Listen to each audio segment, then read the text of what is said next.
Following story is a translated and adapted conversation, recounting supernatural experiences from around the world.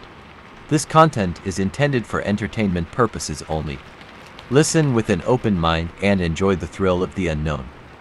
The content in this video is purely for entertainment. Viewer discretion is advised. If you are easily frightened, be prepared some stories might just send chills down your spine. If you're ready, turn off the lights, put on your headphones, and immerse yourself in the world of the unexplained. The stranger who greeted us, there's a saying in Thailand, not all who greet you are human. Deep in the ancient forests of Thailand, there are tales of spirits who wander the woods, taking on human forms to trick the living. They come at night, their faces friendly, their voices warm, but their eyes are empty. Once you speak to them, you're marked, and once you're marked they will follow you forever. This is the story of a group of friends who met one such stranger, and their lives were never the same again. The sun was setting behind the lush green mountains of Changdao, painting the sky with hues of pink and gold. A group of friends Aom, Jay, Fern, and Ben were on a weekend hiking trip, eager to escape the chaos of city life. Aom, the adventurous one, grinned as she tightened her backpack. This is going to be epic. Jay, always the cautious planner, double-checked the map.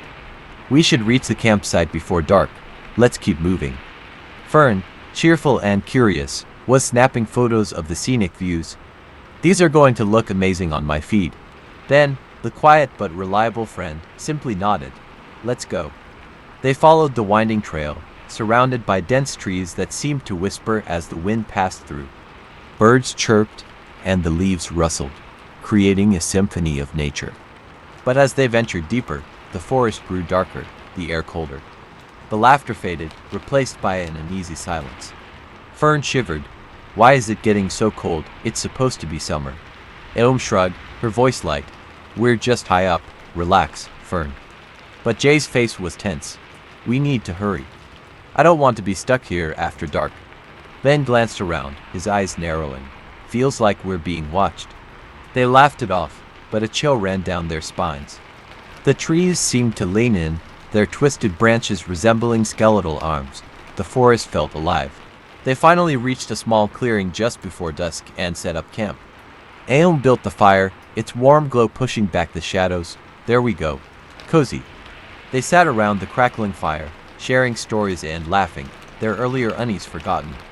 Fern's voice was playful. Did you guys hear about the ghost stories from this place? Jay groaned. Really, Fern? We're in the middle of nowhere, and you want to tell ghost stories. Fern's eyes sparkled with mischief. They say in this forest there are spirits who take human form. They walk among travelers, pretending to be lost hikers or friendly strangers. Ben rolled his eyes. Nice try. Not buying it. Fern continued, her voice low and eerie. They say if you talk to them, they follow you back home. And at night they stand at your window watching. The wind howled, making the fire flicker. Aom laughed, though her voice was shaky. Enough, Fern. You're just trying to scare us. Fern grinned. Where am I? Suddenly, a rustling noise came from the darkness beyond the firelight. They froze. A figure emerged from the shadows, a man in his 40s, dressed like a hiker. His face was kind, his smile warm. Hello there, he greeted, his voice friendly. Mind if I join you? I got lost and saw your fire. The friends exchanged uneasy glances. Aom spoke first, forcing a smile. Of course, have a seat. The man sat down, his movements fluid, almost too graceful. Jay studied him, his instincts on high alert. Where did you come from? The man's smile never wavered. Oh, just around. Got separated from my group. Lucky I found you. His eyes were too wide, his smile too perfect. But his voice was calm, inviting. Fern whispered to Aom, maybe he's just a lost hiker, right? Aom nodded, trying to shake off the eerie feeling. Yeah, just a normal guy. But Ben was silent, his eyes never leaving the stranger. The fire crackled, the shadows dancing on the man's face. His eyes seemed to glint, reflecting the flames, but his shadow didn't move. It stayed perfectly still, dark and unnaturally sharp. They shared food, the man joining in with laughter and friendly conversation. He seemed charming, polite, his stories fascinating, but something was off. His movements were too perfect, his voice too smooth. He never blinked. Fern asked casually, "What's your name?" The man paused, his smile freezing for a moment. Oh, you can call me Chai. Jay's eyes narrowed. Chai? Where are you from? The man's smile widened. Oh, just around. I like to wander. A cold breeze blew through the campsite, making the fire flicker. The shadows grew longer, wrapping around the trees like dark vines. The man's shadow it grew too, stretching unnaturally behind him, reaching towards the forest. But no one noticed, no one except Ben. His voice was low, wary. It's late, we should rest. The man's eyes gleamed, his smile widening. Yes, rest, it's safer to sleep together. Fern shivered, hugging herself. Why does that sound creepy? Aom laughed nervously. You're just spooked because of your own ghost stories. But deep down, she felt it too. An unnatural coldness, a presence watching. The man's eyes lingered on each of them, his smile never fading. The wind whispered through the trees, carrying faint echoes. Soft voices like children giggling. The man's shadow twitched, but his body remained perfectly still. Ben's voice was tense. Let's go to sleep together in the same tent. The man's smile faltered. Oh, afraid of the dark. His eyes gleamed, his teeth to white. Jay forced a laugh. Yes, something like that. They retreated to their tent, their hearts pounding. As they zipped up the entrance, they heard his voice, soft and cold. Good night, friends. The wind howled, and the fire dimmed. From outside the tent, they heard footsteps circling the campsite slowly, deliberately. And then, the man's voice again, closer this time. Good night, friends. Fern whimpered, her body trembling. What is he doing? Aom's face was pale. I don't know. Ben's eyes were fixed on the tent's shadowy fabric. He's waiting. The footsteps circled again, slower this time. Good night, friends. His voice was behind the tent, then beside it, then in front. Good night, friends. The footsteps stopped. Silence. Fern whispered, Is this he gone? A cold, raspy whisper echoed from right outside the tent. Good night, friends. They held their breath, their bodies frozen. The shadow outside the tent, it didn't move. It just stood there waiting, and then it laughed. A cold, hollow laugh that echoed through the forest. The air grew colder, the shadows closing in. The man was still there, watching, waiting, and he wasn't human. The friends thought they met a lost hiker by the campfire, a man named Chai with a charming smile and friendly demeanor. But his eyes were too wide, his shadow moved on its own, and his voice echoed in the darkness. That night, his footsteps circled their tent, and his hollow laughter chilled them to the bone. And they realized they weren't alone in the forest. Something was watching, something that wasn't human. The first light of dawn peeked through the fabric of their tent, painting it with soft shades of orange. Aom was the first to wake, her body stiff from a night of restless sleep. She sat up, her eyes heavy with fatigue, and glanced around at her friends. Jay was curled up, clutching his flashlight like a weapon. Fern was huddled close to Aom, her face pale, her lips moving in silent prayers. Ben sat against the tent wall, his eyes wide open, red and bloodshot. He hadn't slept at all. Aom whispered, Did you hear him too? Jay shivered, his voice cracking. He kept circling, whispering, laughing. Fern's eyes welled up with tears. I thought he was going to come inside. Ben's voice was low, hollow. He never left. I heard him standing outside, just breathing. They sat in silence, the memories of the night replaying in their minds. The man's voice, soft and cold. Good night, friends. Aom took a deep breath. We have to check outside. They gathered their courage and unzipped the tent, the sunlight flooding in. The campsite looked normal.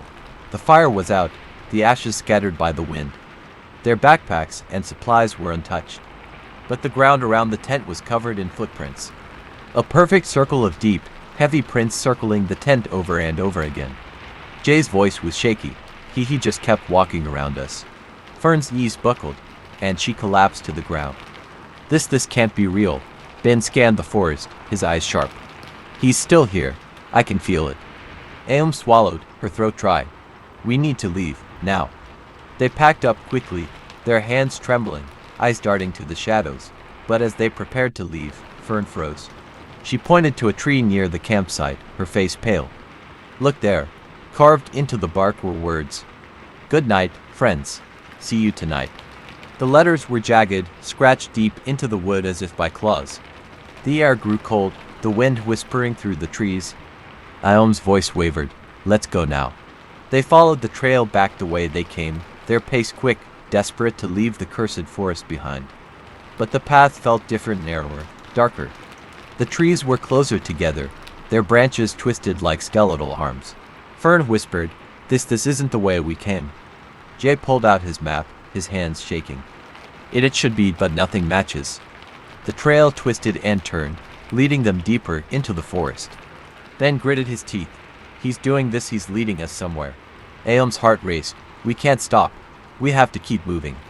The forest grew colder, the sunlight barely piercing through the dense canopy. Their footsteps echoed, the sound swallowed by the surrounding silence. No birds, no insects, just silence. And then whispering began. Soft, faint voices echoing through the trees. They couldn't understand the words, but the tone was mocking, taunting. Fern's eyes filled with tears. Make it stop, please. Jay's face was pale, his voice trembling. It's him, he's following us. The whispers grew louder, echoing from all directions. The shadows seemed to move, faces forming within the darkness, their eyes watching, waiting. Aom's head spun, her body cold with fear. Don't listen, just keep walking. But the whispers grew closer, almost breathing down their necks. Good night, friends. They spun around, but no one was there. Just the trees, the shadows, and the endless whispers. They stumbled into a clearing, their legs weak, their hearts pounding. The air was colder here, the ground covered in fallen leaves. In the center of the clearing stood a lone figure facing away from them. The man. His posture was rigid, his head tilted to the side, as if listening to the forest. His clothes were the same as last night, but dirtier, torn. His skin was pale, too pale, like wax. And his shadow, it stretched and naturally long, reaching towards them like dark claws. Fern whimpered, backing away. No, it's not real. Aom grabbed her arm, her voice low. We have to stay together. Don't let him separate us. The man's head twitched, slowly, his body turned but his head stayed in place. His neck cracked, the sound echoing through the clearing. His face, his smile too wide, too perfect. His eyes were hollow, empty black voids. His mouth moved, his voice echoing from all around them. I told you I'd see you tonight. Jay's body trembled. We talked to him, we're marked. The man's shadow moved, stretching towards them, fingers clawing the ground. His body was still, but his shadow crawled closer. Ben's eyes were wild with fear. Run. They turned and fled, their screams swallowed by the forest. The wind howled, the shadows chasing them, whispering, mocking. Good night, friends. The man's laughter echoed, cold and hollow. His shadow followed them, twisting through the trees. The forest was alive, the paths changing, the shadows laughing. And no matter how far they ran, they could still hear his voice.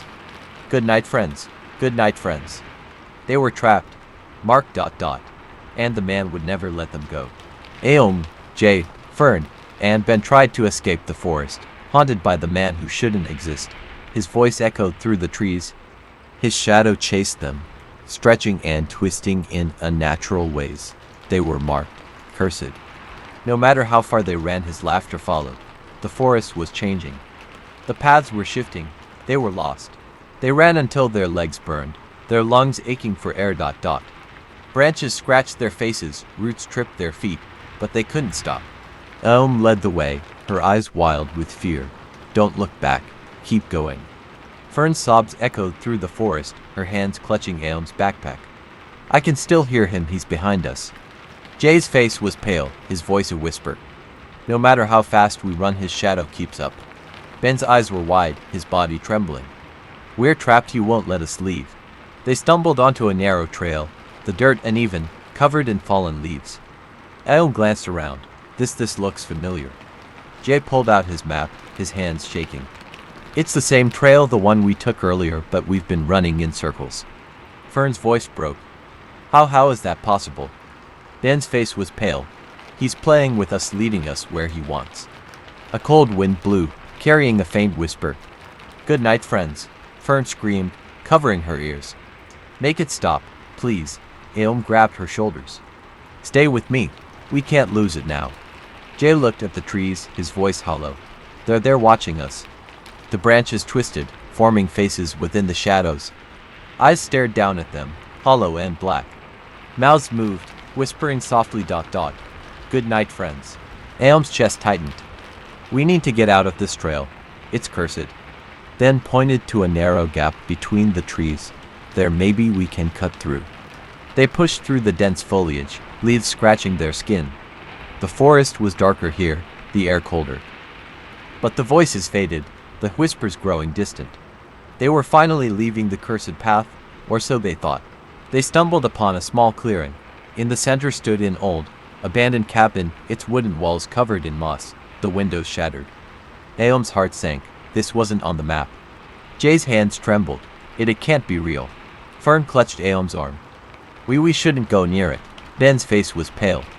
But it's shelter, maybe we can hide just until morning. Aom looked at the sky. The sun was setting, the shadows growing longer.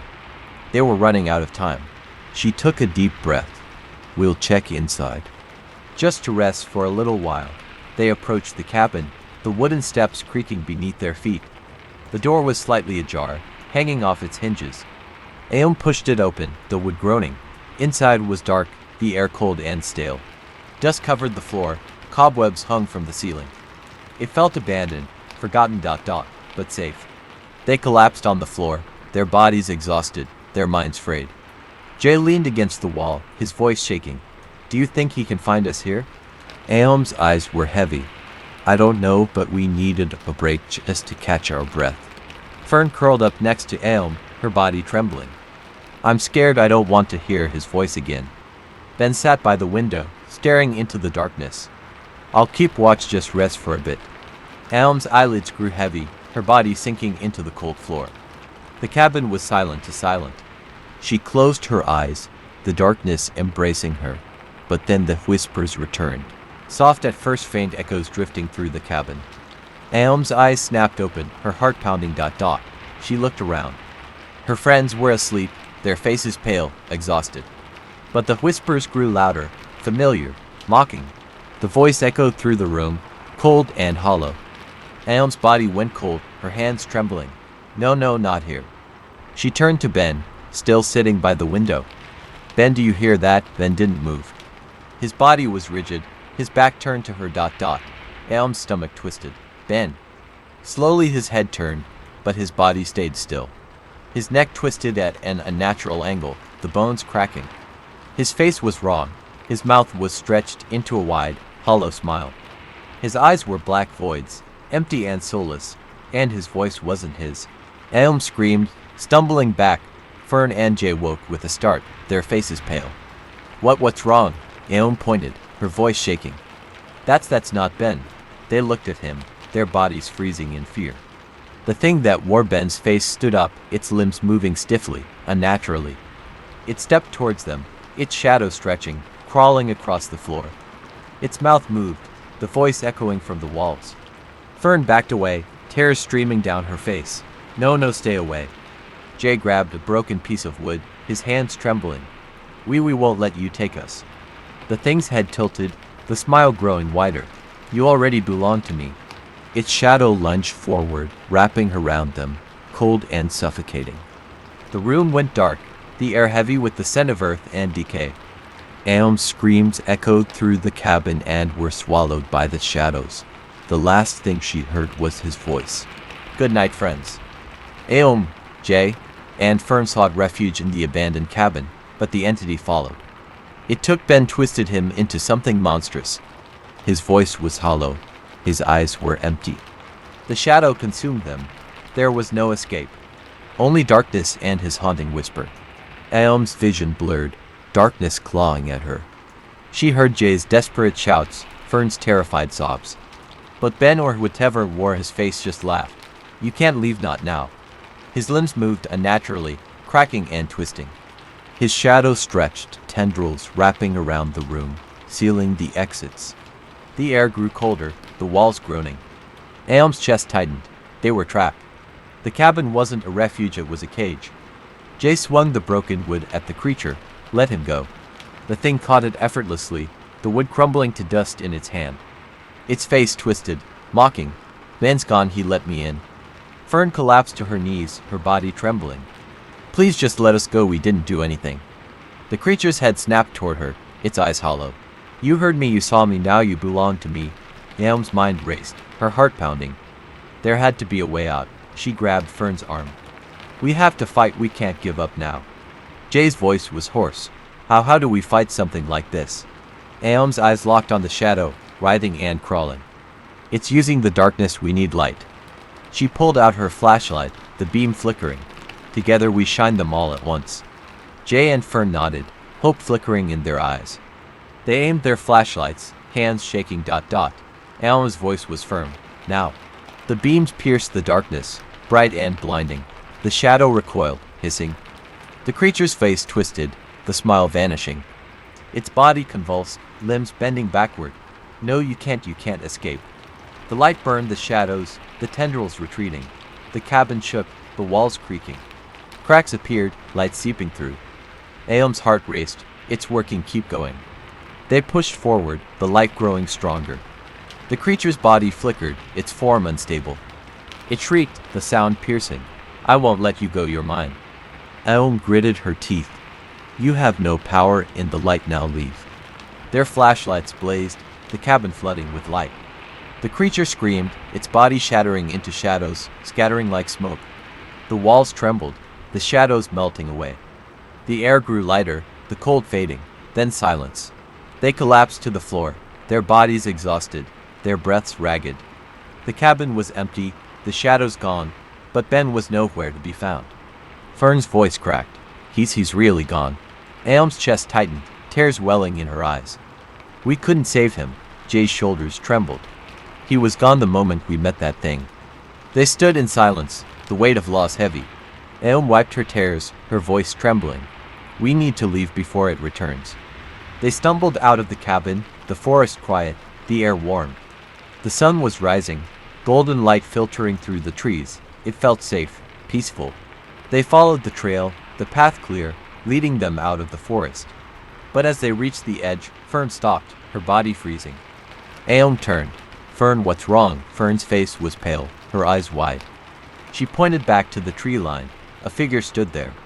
Tall and still, a man with hollow eyes and a wide smile.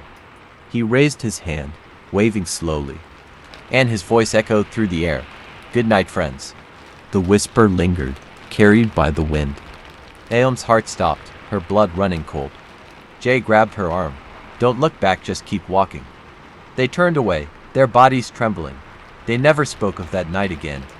But every now and then, when the wind was just right, they heard him. His voice, soft and mocking. Good night, friends. They never camped in the forest again. And Ben was never found. The tent that unzipped itself. There are places in this world where the veil between the living and the dead is thin. Places where ancient spirits linger, where the past refuses to let go. Deep in the jungles of northern Thailand, among the dense trees and echoing whispers, one such place lies hidden.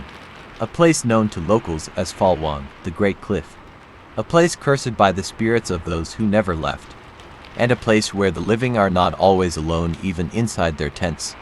This is the story of 4 friends who dared to camp there. And the night their tent unzipped by itself. The morning sun was bright, golden light filtering through the canopy above. The forest was alive with the sounds of chirping birds and rustling leaves. Beam adjusted his backpack, sweat glistening on his forehead. How much farther, Nate? Nate glanced at the map, his brows furrowing. Not far. The campsite should be just beyond that hill. Lisa shielded her eyes, squinting at the distant cliff. That's Falwang, it's massive.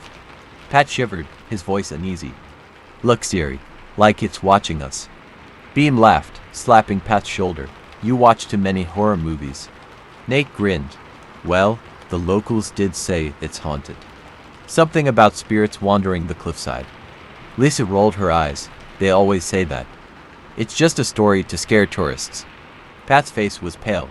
What kind of spirits? Nate shrugged. They say it's the souls of those who lost their way. Climbers who fell and never left. Beam scoffed. Yeah. And they open tents in the middle of the night, right? Lisa laughed, but her eyes flicked nervously to the towering cliff. Let's just set up camp before it gets dark. Beam, the fearless leader, always charging ahead. But beneath his bold exterior, a protective heart beats, always looking out for his friends. Nate, the planner, logical and cautious. Yet his curiosity drives him to explore the unknown, even when danger lurks. Lisa, the skeptic, never believing in ghosts. But her laughter hides a fear she won't admit, a fear of things she can't understand. Pat, the sensitive one, easily spooked but fiercely loyal. He senses things the others don't, feelings he can't explain. For friends, for hearts, bound by friendship and now, by the curse of Falwang. The sun dipped below the horizon, shadows lengthening as the sky turned shades of purple and gold. The air grew colder, a chill breeze whispering through the trees. The friends gathered around the fire, their faces glowing in the flickering light. Beam grinned, his voice loud and confident. See, nothing spooky, just another campsite. Nate stretched, his eyes scanning the darkening forest. Yeah, just us and the wildlife. Lisa laughed. And maybe a few ghosts. Pat shivered, his eyes wide. Not funny, Lisa. Lisa rolled her eyes. Oh, come on, there's no such thing as ghosts. Nate glanced at his watch. Let's get some rest. We'll explore the cliff tomorrow. They crawled into their tents, zipping them up tightly. The forest was silent, the only sound the rustling of leaves in the wind. But the air felt heavy, cold like eyes were watching. Pat lay awake, his heart pounding. Did you hear that? Lisa groaned. Go to sleep, Pat. It's just the wind. But Pat wasn't so sure. Something was out there watching. The night grew darker, the forest wrapped in shadows. The wind howled softly, a whispering sound that danced through the trees. Beam stirred in his sleep, his dreams restless. A faint sound, a soft zipping noise. His eyes fluttered open, his heart pounding. Nate, silence. The faint sound came again, a slow, deliberate unzip. Beam sat up, his breath fogging in the cold air. His tent zipper was slowly moving on its own. His blood ran cold. Who's there? No answer. The zipper continued, inch by inch, the cold air seeping inside. Beam's heart raced, his body frozen in fear. He scrambled backward, his eyes wide. Nate, Pat, Lisa, the zipper stopped. The tent flap hung open, swaying in the breeze. Beyond it darkness, empty, silent, waiting. Beam's voice trembled. Who did that? The wind howled, a cold whisper swirling around him. The darkness outside seemed to shift, shadows moving. Beam's heart pounded, his body trembling. This isn't real, it's just the wind. But the air grew colder, the darkness pressing closer. And then, a whisper, soft, faint, echoing through the night.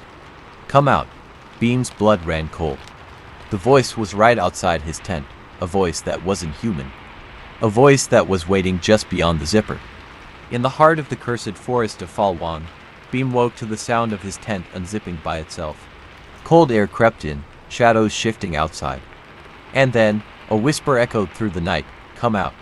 Fear gripped him, the darkness pressing closer. He wasn't alone. The morning sun bathed the campsite in golden light, the forest alive with birdsong. Beam stumbled out of his tent, his face pale, eyes wide with fear. Nate looked up from the campfire, frowning. You look like you saw a ghost. Beam's voice shook.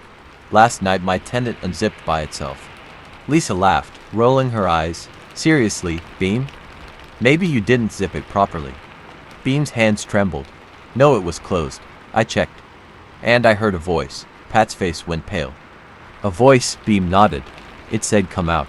Nate's eyes narrowed. That's creepy. Are you sure you weren't dreaming? Beam shook his head.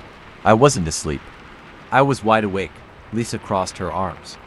Look, this place is eerie, sure, but there's no such thing as ghosts. Pat whispered, his voice trembling.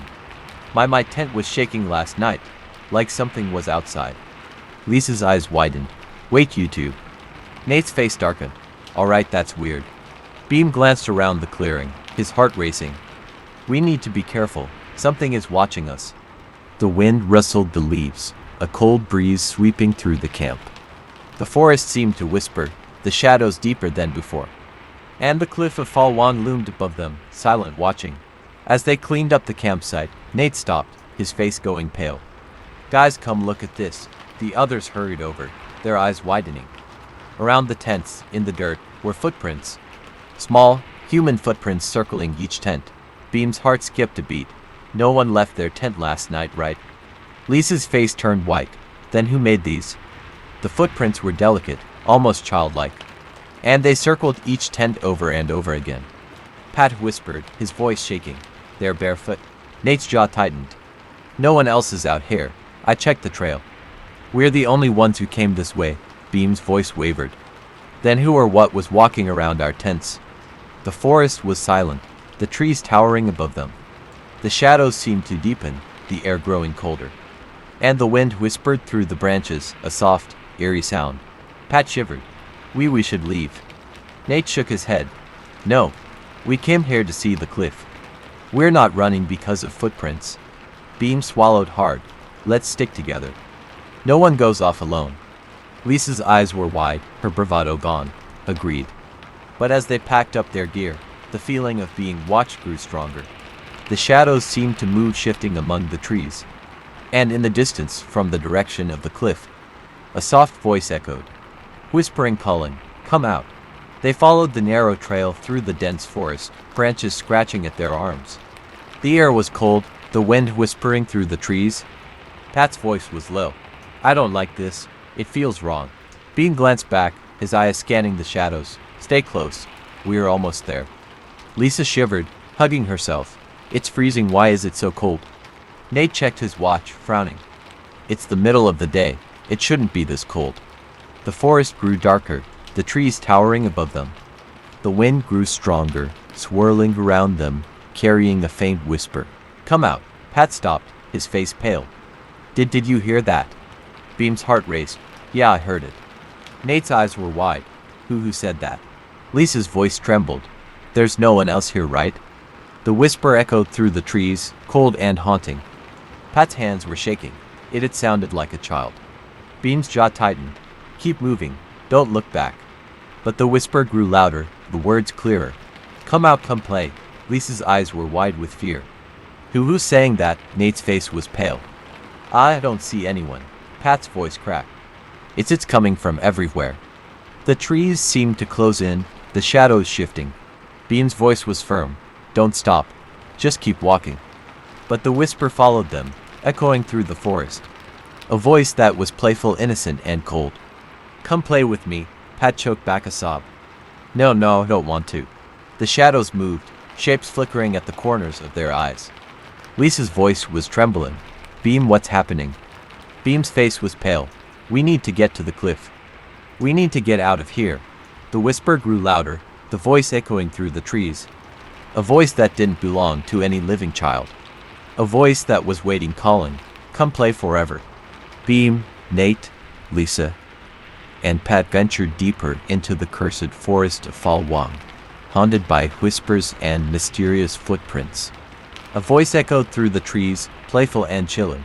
Come play forever. With shadows closing in, they raced towards the cliff, desperate to escape the haunting presence. But the spirits weren't done with them yet. They emerged from the dense trees onto the rocky ledge of Falwang Cliff.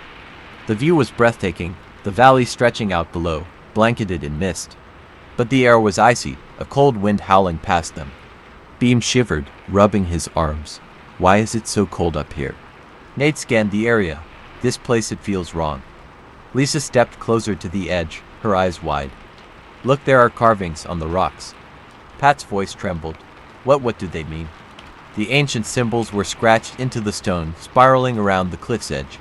Beam's face went pale. These are protection symbols. To keep something in, Nate's jaw tightened. Or to keep something out. The wind grew stronger, swirling around them, carrying that familiar whisper. Come play.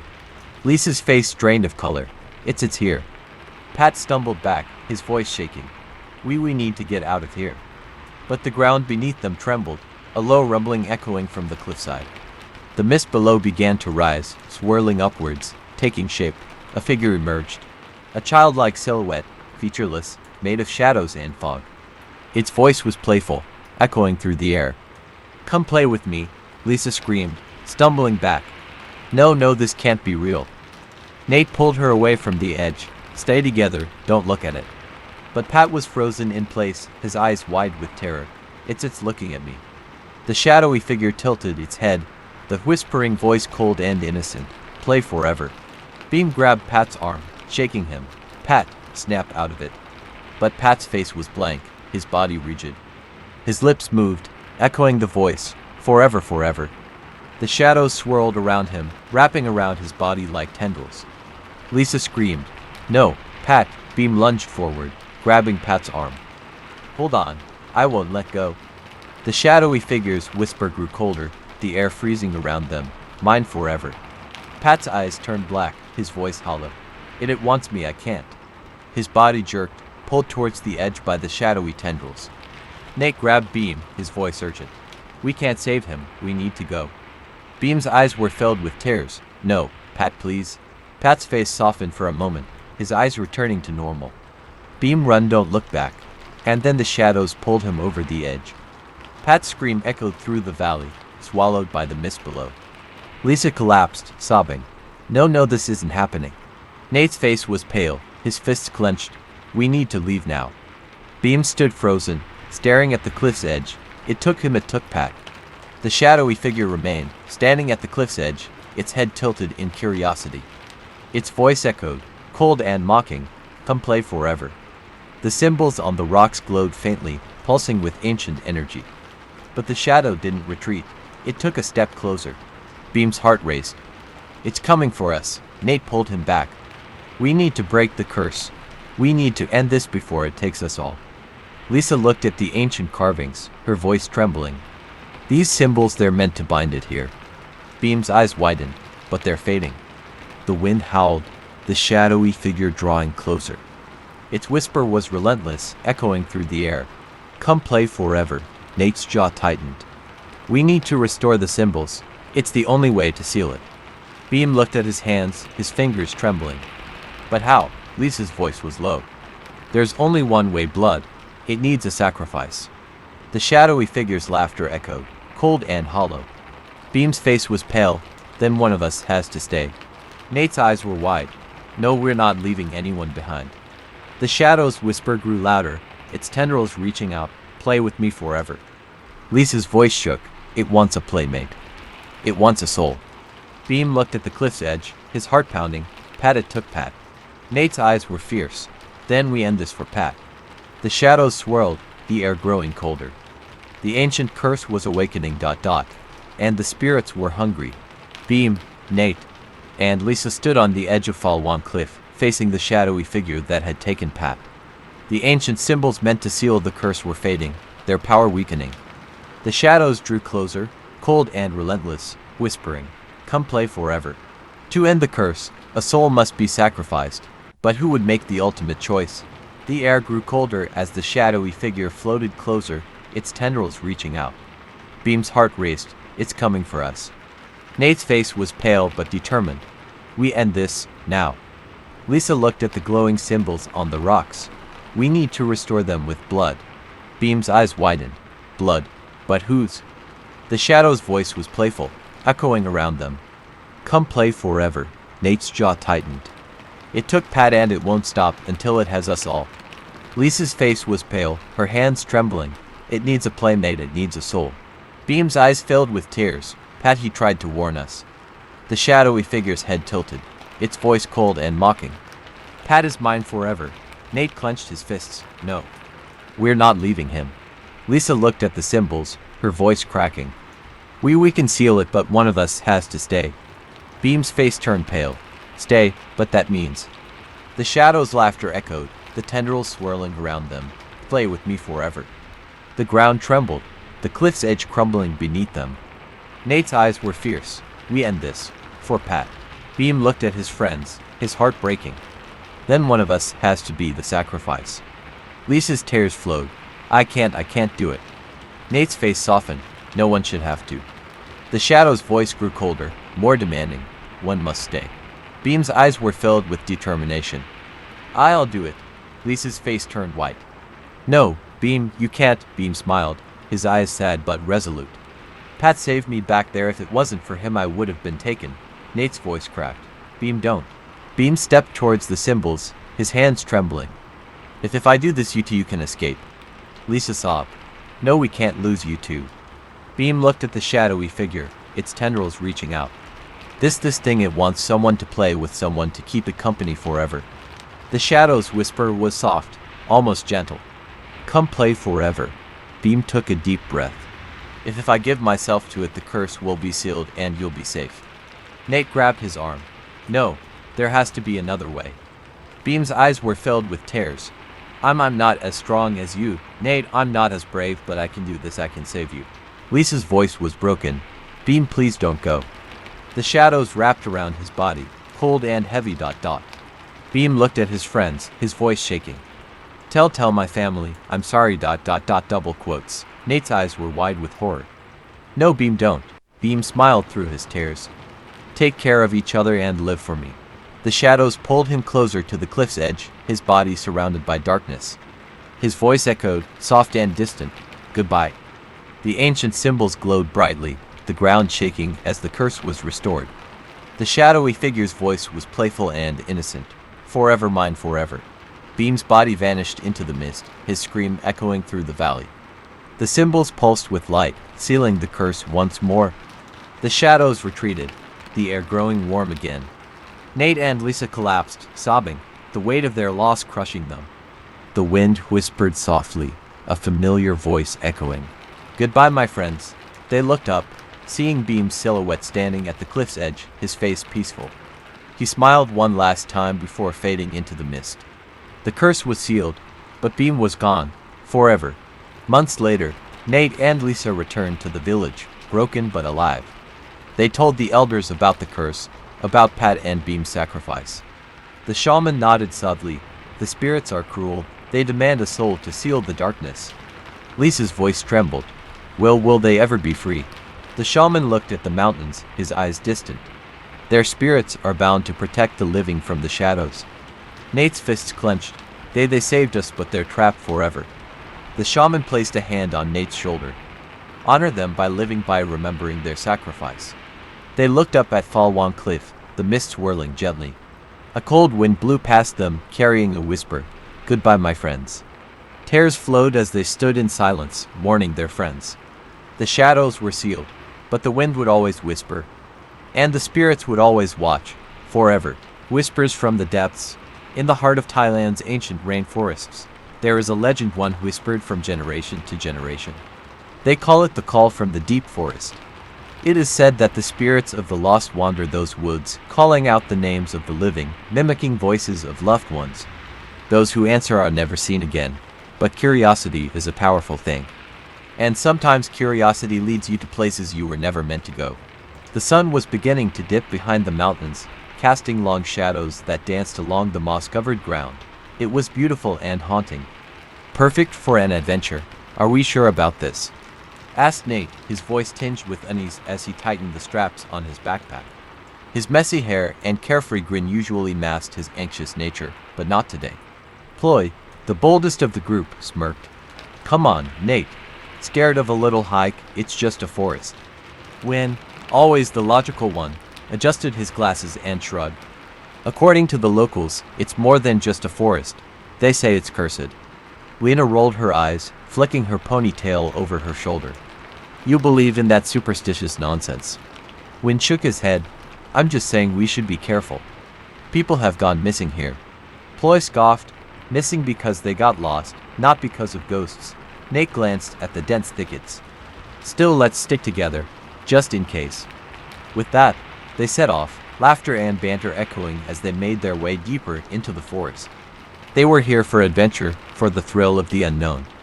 But the forest was listening, and it was waiting. As the sun dipped lower, the group took a break near an ancient tree, its roots sprawling like a web across the ground. Wynn pulled out his phone, scrolling through an article. Listen to this, the call from the deep forest, an old Thai legend. They say if you hear someone calling your name in these woods, you must never answer. Lena snorted. Let me guess, it's some ghost story to scare kids. Wynn continued, his voice dropping to a whisper. They believe the spirits of the lost mimic voices, people you know, even loved ones. They call out, luring you deeper into the woods. And once you follow. He looked up, his eyes serious. You never come back. Ploy laughed. That's ridiculous. Just a story to keep people out of the forest. Nate shifted uncomfortably. Still, let's not get separated. The wind rustled through the branches, a soft murmur drifting past them. It sounded almost like a whisper. They didn't notice, but the forest did. Dusk settled, casting the forest in shades of amber and gold. Shadows stretched, twisting into eerie shapes.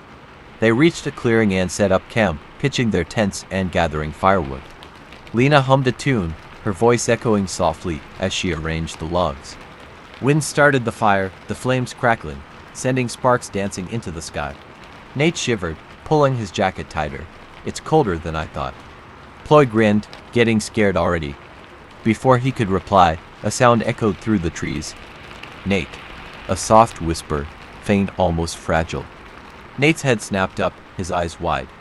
Did you guys hear that?" Lena frowned. "Hear what?" He looked around, his heart racing. Someone called my name."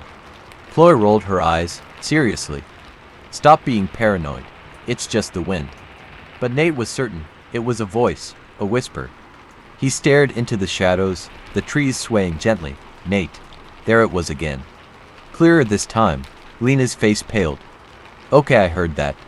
Wind stood up, his voice tense. "We should stay close. Don't wander off." Ploy tried to laugh it off, but her voice wavered. Probably just some local playing tricks. But Nate's eyes were locked on the darkness. The voice, it sounded familiar. It sounded like his sister, but she was miles away. At home, safe, wasn't she? The fire crackled, casting flickering shadows across their faces. An uneasy silence hung over the group, broken only by the rustling leaves and the distant hoot of an owl. Nate sat rigid, his eyes fixed on the darkness beyond the firelight. His heart was still pounding, the voice echoing in his mind. It sounded just like her, his little sister. The playful tone, the way she stretched his name. But she wasn't here. She couldn't be here. Ploy forced a laugh, trying to break the tension. "All right, joke's over. Who's messing with us?" Wynn adjusted his glasses, his face pale. "No one's out there. We're miles from the nearest village." Lena hugged her knees, her eyes darting around. Maybe it was just the wind." Nate shook his head. "No, it was clear. Someone called my name. Twice." Silence fell again. Even the forest seemed to hold its breath. Then, Ploy. A whisper, barely audible, but unmistakable. Ploy's face went white. No way. It was her father's voice, soft, familiar. But he was in Bangkok, running his shop. He couldn't be here.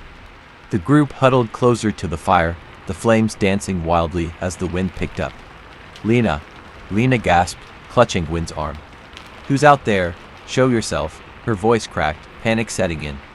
But there was no answer, only shadows, and the whispers. Wynn's face was grim. "It's just like the legend, the call from the deep forest.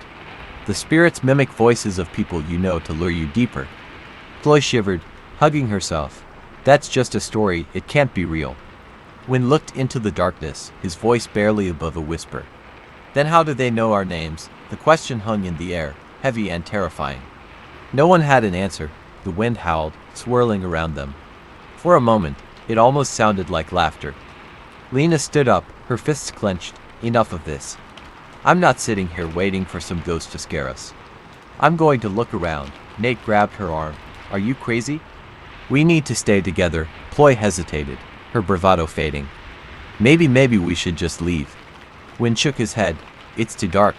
We'll get lost. We wait till morning." Lena's eyes flashed defiantly. "Then we at least figure out who's doing this. It's probably just some stupid prank." Before anyone could stop her, she grabbed her flashlight and marched toward the trees. The beam of light cut through the darkness, revealing gnarled roots and twisted branches. Shadows danced, taunting her. "Lena, wait." Ploy called, but Lena didn't look back. The whispers started again, drifting through the trees like a ghostly breeze. "Lena." She froze, the voice so close it sent chills down her spine.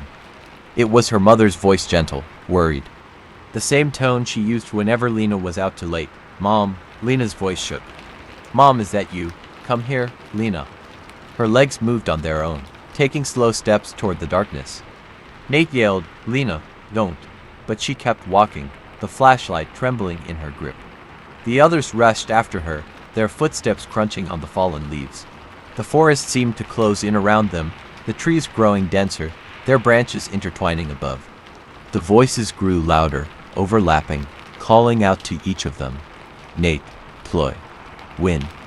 Each voice familiar, each one laced with urgency.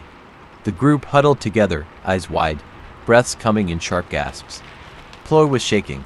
It had sounded like my dad. He said he needed help. Nate's voice cracked. My sister, she called for me. Like she was lost. Win clenched his fists, his face pale. This is impossible, this can't be real. Lena stared into the darkness, her eyes glazed. I saw her, my mom, she was standing right there. Ploy grabbed her shoulders, shaking her. No, it wasn't real. It's the forest, it's playing tricks on us. But Lena's gaze remained fixed on the shadows. I need to find her. She pulled away and ran into the darkness. Lena, Nate shouted, rushing after her. The others followed, the whispers growing louder, echoing from every direction. The forest seemed to stretch endlessly, the path twisting and turning, leading them deeper and deeper. Ploy stumbled, her foot catching on a root. She fell hard, pain shooting up her leg. Win helped her up, his voice trembling. We were lost. Nate looked around, panic setting in. No, we just came from that way. But the path was gone. Only trees surrounded them, towering and ominous. And the whispers, they were closer now. Circling them, mocking them, calling them by name. The darkness was suffocating. Trees loomed overhead, their twisted branches interlocking like skeletal fingers. The air grew colder, heavy with the scent of damp earth and decaying leaves. Nate's heart pounded as he stumbled through the undergrowth, branches scratching at his arms and face. Lena, where are you? His voice echoed, swallowed by the endless expanse of trees. No answer came, only the whispers. Nate, this way. His blood ran cold. It was Mai's voice again, his little sister. The playful, teasing lilt she always used when they played hide and seek. But Mai was miles away, safe at home. Come find me, Nate. He stopped, his legs trembling. It was so clear, so real. He could almost see her tiny figure darting behind the trees, her pigtails bouncing as she giggled. No, it's not her. It's not real. He squeezed his eyes shut, gripping his flashlight tightly. A hand touched his shoulder. He spun around, his flashlight beam cutting through the darkness. But no one was there. His chest tightened, his breath hitching. The whispers were all around him now, echoing off the trees, swirling in the cold air. Nate, don't leave me. His heart shattered. It was Mai's voice, trembling, scared. Just like when she got lost at the market years ago. I am coming. He ran, his legs moving on instinct, chasing the voice deeper into the forest. Meanwhile, Ploy and Win huddled together, their backs against a massive tree, eyes wide with terror. Ploy was shaking uncontrollably, her tears glistening in the flashlight beam. This can't be happening, it can't. Win held her tightly, his own fear barely under control. Stay with me. We'll find Nate and Lena, we just need to stay together. But Ploy's eyes were distant, unfocused. He called for me. My dad, he said he was hurt, he needed me. Win shook his head.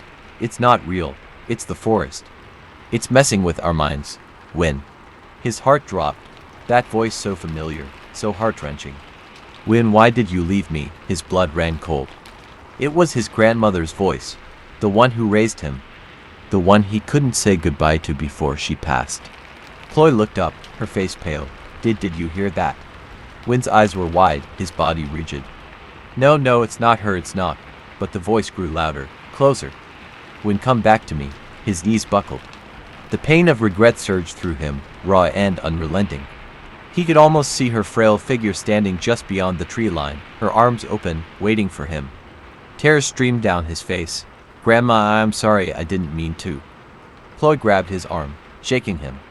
Win, no, it's not her. Snap out of it. But his eyes were locked on the darkness, his feet moving forward, drawn by the voice. Win, don't go, Ploy screamed. But he was already slipping away, his body moving like he was in a trance. She chased after him, her flashlight flickering as she stumbled over roots and fallen branches. The forest seemed to stretch endlessly, the trees warping and shifting, twisting into haunting shapes. Ploy, she stopped dead in her tracks. That voice so familiar, so warm. Her father's voice, Ploy, come home, I miss you. Her knees went weak, her heart aching. She could almost see him standing in the shadows, his gentle smile, his outstretched hand. "Dad," her voice wavered, her body moving toward him. Meanwhile, Nate stumbled through the undergrowth, the voice leading him deeper, his sister's laughter echoing through the trees. He reached a clearing, the moonlight revealing a massive, ancient tree standing alone. Its twisted branches stretched toward the sky, gnarled roots coiled like serpents around its base. And there, at the foot of the tree, stood a little girl. Her back was turned, her hair long and dark, flowing down her back. Nate's heart raced. She didn't move, her figure motionless in the moonlight. He stepped closer, his voice trembling. Is it really you?" The girl's head tilted, slowly, unnaturally. Her neck creaked as her face turned just enough for him to see the corner of her mouth. Her lips twisted into a smile, a cold, hollow smile that didn't reach her eyes. Nate's blood ran cold. He stepped back, his flashlight shaking. "No, you're not." The girl's body twitched, her limbs bending at unnatural angles. Her head turned fully now, revealing hollow eyes, black and void, staring right at him. The smile widened, stretching impossibly across her face. Nate's scream echoed through the forest, swallowed by the darkness. Ploy and Win were lost, their flashlights flickering as they stumbled through the labyrinth of trees. The whispers grew louder, overlapping, taunting them. Faces appeared in the shadows, twisted and distorted, eyes hollow and empty. Figures moved between the trees, their limbs contorting, their mouths stretched into grotesque smiles. Win fell to his knees, his body shaking. "I can't, it's too much." Ploy pulled him up, her own fear threatening to consume her. We have to keep moving, we have to find Nate and Lena." But the forest was alive, shifting, twisting, trapping them in its maze. The voices were relentless, calling their names, luring them deeper. There was no way out, only shadows. The forest was alive. It breathed, sighed, and whispered, the air heavy with a sense of mourning and malice. Branches creaked, the wind weaving through them like a mournful wail. Shadows danced, distorted and elongated, moving with a life of their own. Ploy and Win stumbled through the labyrinth of trees, their flashlights dimming, the batteries faltering. Panic surged through them as the shadows grew thicker, pressing in, suffocating. Win's breaths were ragged, his eyes wide with terror. We're never getting out of here, are we?" Ploy gritted her teeth, forcing herself to stay strong. "Don't say that. We're getting out. We have to find Nate and Lena and then we'll leave, together."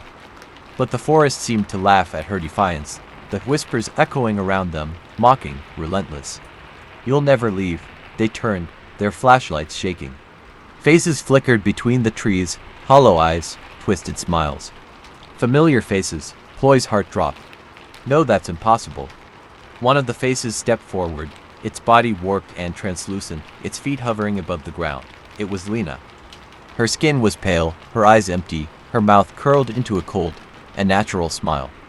"Ploy, why did you leave me?" Ploy's knees buckled, tears streaming down her face. "No, Lena, I didn't. I was looking for you." The figure's head tilted, its neck cracking. "You left me, you didn't save me." Win pulled Ploy back, his voice trembling. "It's not her, it's not real." But then another figure emerged from the shadows. Nate, his body twisted, his limbs contorted, his eyes hollow. His voice echoed, cold and distant. "When you promised we'd always stick together." Win's face went pale, his body trembling. "Nate, no, I tried to find you." But Nate's face twisted into a smile, his eyes darkening. "Liar." His body convulsed, his mouth stretching impossibly wide as a chorus of voices spilled out, overlapping, distorted. "Stay with us forever." The air grew colder, the darkness thickening as the shadows surrounded them. Ploy and Win huddled together, their backs against each other, flashlights flickering. The whispers grew louder, more insistent. Figures began to form, emerging from the shadows, their faces blank, their eyes empty. Ploy's eyes widened in horror. Who are they?" Win's voice was hollow. "The lost, all the people who followed the whispers, who never found their way out." The figures moved closer, their limbs bending unnaturally, their faces twisting into grotesque smiles. Ploy's chest tightened. No, I don't want to stay here, I don't." The shadows moved in, the darkness swirling around them. Win's voice broke. We can't escape, we're trapped just like them." The shadows began to merge, forming a circle around them, their hollow eyes watching, waiting. "Stay with us." The voices were deafening, echoing through the trees, reverberating in their minds. Ploy screamed, her voice raw with fear. "No, leave us alone." But the shadows only laughed, their mouths stretching impossibly wide. Wind's flashlight flickered one last time before going out. Darkness swallowed them whole. The sun rose slowly, its light filtering through the dense canopy, casting long shadows across the forest floor. A search party moved through the undergrowth, their faces grim, their voices hushed. They found the campsite, the tents untouched, the campfire cold, backpacks neatly arranged, but no sign of the hikers. The leader of the search party, an elderly ranger named Sanchai, shook his head, his eyes weary. Just like the others, his younger assistant looked confused. Others, Sanchai's face was solemn. "People get lost here, they hear voices, see things that aren't there, and then they vanish, leaving everything behind." The younger man's face went pale. Why does this keep happening?" Sanchai looked into the forest, his eyes distant. "This place, it's cursed. They say the spirits of the lost wander here, calling out, luring others to join them." He took a deep breath, his voice heavy. "Once you hear the whispers, there's no way back." They packed up the campsite, leaving everything untouched, just as they had found it. As they walked away, the wind rustled through the trees, carrying with it faint, distant voices. "Ploy, wind, help us." The forest stood silent, ancient and unyielding, watching as the search party disappeared down the trail. And somewhere, deep within the shadows, hollow eyes watched and waited. Screams in the wine tunnel. Thailand's mountain ranges are breathtaking, vast stretches of greenery, ancient trails winding through dense forests, and peaks that touch the clouds. But amid this beauty lies a place shrouded in mystery and fear, the wine tunnel of Phu Hin Rong Kla. Locals speak in hushed tones about the eerie sounds that echo from the tunnel. They say that on quiet nights, a blood-curdling scream can be heard, carried by the wind as it rushes through the rocky passage. Some claim it's just the wind playing tricks, but others whisper of souls trapped within, forever crying out for release. Curious and undeterred by superstition, a group of friends set out to explore the mountains, unaware of the chilling encounter that awaited them. The sky was painted with shades of orange and pink as the sun began its descent. Elm, the adventurous leader of the group, sat at the wheel, her eyes gleaming with excitement. Beside her was then, the quiet but observant one, clutching his camera, ready to capture every moment. In the back seat, May and King were laughing, their playful banter filling the car with light-hearted energy. "Are you sure about this place?" May asked, her voice tinged with nervousness. "I heard it's haunted." Aum rolled her eyes. "Oh, come on, it's just an old legend. Besides, we've been to scarier places." Kang smirked, nudging May, afraid of a little wind. May crossed her arms, feigning confidence. "No, just curious, that's all." Then spoke up, his tone serious. "The locals call it the Tunnel of Screams. They say the wind howls like a woman's scream. Some believe it's the spirit of a lost traveler or worse." Silence fell over the group, a chill running down their spines. Aum laughed, breaking the tension. "Ghost stories, perfect for a camping trip." They continued their journey, the road winding up the mountain, the air growing cooler as they ascended. The landscape was stunning, the valley stretching out below, framed by towering cliffs. But as they neared their destination, a sense of unease settled over them. The trees grew denser, their branches tangled, casting twisted shadows across the path. The wind whistled through the leaves, a haunting melody that seemed to echo around them. They arrived at the campsite just as dusk settled, the golden light fading to deep blue. As they set up their tents, a local villager approached, his face worn by time and worrying. "You shouldn't stay here," he warned, his voice low. "The tunnel, it's cursed." Aum raised an eyebrow. "Cursed? You mean the wine tunnel?" The man's eyes darkened. "Long ago, a woman lost her way in the mountains. She searched for her husband who never returned from war. She wandered for days, her cries echoing through the valley until she fell from the cliff near the tunnel." He looked toward the jagged rocks in the distance. Her spirit never found peace. On nights when the wind is strong, her screams fill the tunnel, searching for her lost love. Dan's grip on his camera tightened. "Do people still hear it?" The villager's expression was grave. "They do. and those who follow the screams are never seen again. With that, he turned and walked away, his silhouette vanishing into the trees. King scoffed, forcing a laugh. Just another ghost story to scare tourists. But his voice wavered, betraying his unease. Night fell swiftly, the darkness settling heavily over the camp. Stars dotted the sky, but the moon was hidden behind thick clouds. The wind picked up, a cold breeze weaving through the trees. They gathered around the campfire, the flames crackling, casting flickering shadows on their faces. Aeon was her usual fearless self, telling jokes and recounting old adventures. But Dan's eyes kept drifting toward the tunnel entrance, barely visible beyond the campsite. May shivered, pulling her jacket tighter.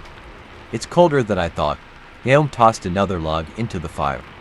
That's just mountain weather for you. But as the wind howled through the valley, a different sound carried with it, a faint, distant scream.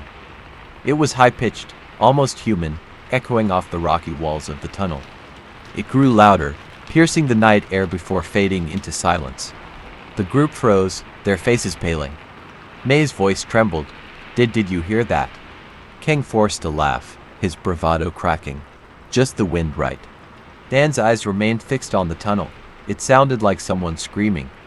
Aeon's expression hardened. It's just an echo. The rocks must amplify the sound. But even she couldn't hide the chill running down her spine. The wind howled again, the scream riding on its current, haunting and mournful, as if pleading for help. A shiver ran through them, their breath visible in the cold air. The fire flickered, the shadows around them growing darker, deeper. Aeon stood up, her voice firm. We're here to explore. And that's what we're going to do. Tomorrow, we'll check out that tunnel. May's eyes widened. You're kidding, right? Aeon's gaze was steady, though her voice wavered slightly. We came all this way. We're not leaving because of some spooky noises. Then looked back at the tunnel, his heart pounding. Yeah, we need to see what's really in there. The decision was made, but as they settled into their tents, the wind continued to wail, carrying with it the chilling echo of a scream. None of them slept soundly that night, and in the darkness, something watched from the mouth of the tunnel, waiting patiently. The group of friends, Yom, Dan, May, and Kang, had set up camp near the eerie wine tunnel of Fu Hin Rong Kla, despite warnings of its haunted past. As night fell, they heard a chilling scream echo from the tunnel, sounding disturbingly human. Determined to face their fears, they decided to explore the tunnel the next day, unaware of the darkness awaiting them. The morning sun struggled to pierce through the thick canopy of trees. A thin mist clung to the ground, swirling around the campsite. The air was crisp, cold enough to leave a sting on their skin. Aeon was the first to step out of her tent, stretching and shaking off the uneasy sleep. She looked around, her eyes landing on the tunnel's entrance. In daylight, it seemed less ominous, just a dark gash in the mountainside. Then joined her, camera in hand. You still want to go in there? Aeon shot him a determined look. We didn't come all this way to chicken out. May emerged, rubbing her arms for warmth. That scream, it was real, wasn't it? Kang laughed, though it sounded forced. Probably just the wind. These mountains are full of echoes. Then glanced at his camera, his fingers brushing the cold metal. Echoes don't sound like someone crying for help. They fell silent, the weight of his words hanging in the air. Aeon broke the tension, her voice firm. We'll go in, take a look, and prove it's just a cave. No ghosts, no curses, just rocks and wind. May hesitated but eventually nodded. Fine, but let's stick together. They packed their gear and headed towards the tunnel. The closer they got, the colder the air became. It was unnatural, a biting chill that didn't match the sunny morning. The tunnel's entrance was massive, framed by jagged rocks, its darkness swallowing the light. Vines clung to the stone, their twisted shapes resembling skeletal fingers reaching outward. May shivered. It's freezing here, like walking into a freezer. Aeon turned on her flashlight, the beam piercing the darkness. Let's keep moving. As they entered, the air grew even colder. Their breaths turned to mist, hanging in the air before fading away. The tunnel walls were rough, carved by time and nature, but they seemed to close in on them, narrowing with each step. The sound of their footsteps echoed, bouncing off the walls. But beneath the rhythm of their steps, another sound lingered, a faint whisper, just beyond hearing. Then stopped, his eyes wide. Did you hear that? Kang rolled his eyes. You're just spooking yourself. But then wasn't convinced. The whisper had sounded like his name, carried on the cold air. Aeom moved forward, leading the way. Stay close. We'll go a little deeper, then head back. The tunnel seemed endless, the darkness pressing in around them. Their flashlights barely cut through the blackness, the beam swallowed by the shadows. May's hand trembled as she held her flashlight. It feels like we're being watched. King laughed, but his voice shook. By who? Bats. The whisper returned, clearer this time. It echoed softly, curling around them like smoke. Aeom. The voice was distant, hollow, yet unmistakable. It was calling Aeom's name. She froze, her face paling. Who said that? May's eyes were wide with fear. No one, we're the only ones here. The whisper grew louder, more insistent. Aeom, come here. The voice was melodic, almost hypnotic, carrying a sorrowful plea. It echoed off the stone walls, swirling around them. Aeom took a step forward, her movements rigid, her eyes unfocused. I need to go. Then grabbed her arm, shaking her. Aeom, snap out of it. She blinked, her head shaking as if waking from a dream. What just happened? King's face was pale. We need to get out of here, now. They turned back, rushing towards the tunnel's exit. But the shadows seemed to stretch, the path winding longer than they remembered. The walls were closing in, the air growing colder. The whisper followed them, growing louder, more desperate. Don't leave, stay with me. It was pleading, a mournful wail that echoed endlessly. The sound grew distorted, twisting into an agonized scream. May covered her ears, tears streaming down her face. Make it stop, please, then pushed her forward. Keep moving, don't listen to it. They stumbled out of the tunnel, collapsing on the ground, gasping for air. The sunlight was blinding, the warmth shocking against their frozen skin. The scream echoed one last time, a heart-wrenching cry that faded into the wind. They looked back at the tunnel's entrance. It stood silent, unmoving, an empty maw of darkness. Aeom's voice was a whisper. It knew my name. Kang shook his head, his face pale. This place, it's cursed. We're leaving, tonight. Then stared at the tunnel, his camera still recording. What was that? No one had an answer, but as they turned to leave, none of them noticed the faint figure standing in the tunnel's shadow. A woman's silhouette, her face obscured, her mouth open in a silent scream. She watched them, her eyes hollow, her form flickering before fading into the darkness. The wind howled, echoing through the valley. And within that howl, the faint whisper returned, barely audible. Don't leave me. After hearing an eerie scream from the wine tunnel of Fuhin Rong Kla, Aeom, then May, and King ventured inside, determined to find the source. But the darkness was alive, whispering their names, calling them deeper. Aeom was momentarily entranced by the voice, and they barely escaped the tunnel's grasp. But as they fled, none noticed the spectral figure watching them from the shadows. They vowed to leave the haunted place that night, but the curse was far from finished with them. The afternoon sun hung low, casting long shadows as the group frantically packed their campsite. The cheerful atmosphere of the previous day was gone, replaced by a tense urgency. The air was heavy, each gust of wind carrying a faint echo of the scream they'd heard inside the tunnel. King's hands were trembling as he rolled up his sleeping bag. I told you this was a bad idea. I told you. May's eyes were red, her face pale. That voice, it knew your name, Aeom. How is that possible? Aeom's hands froze mid-pack. Her mind replayed the soft, mournful whisper, the way it wrapped around her, almost lovingly. I don't know, but we're leaving, now. Dan was checking his camera, his face pale. I caught some of it, the whispers. But the audio was distorted. He played the recording, and their blood ran cold. From the speaker, a faint, sorrowful voice echoed. Aeom, don't leave, stay with me. The voice was unmistakable, yet layered beneath it was something darker, a growl that seemed to vibrate through the air. Aeom slapped the camera shut. Turn it off. I don't want to hear it again.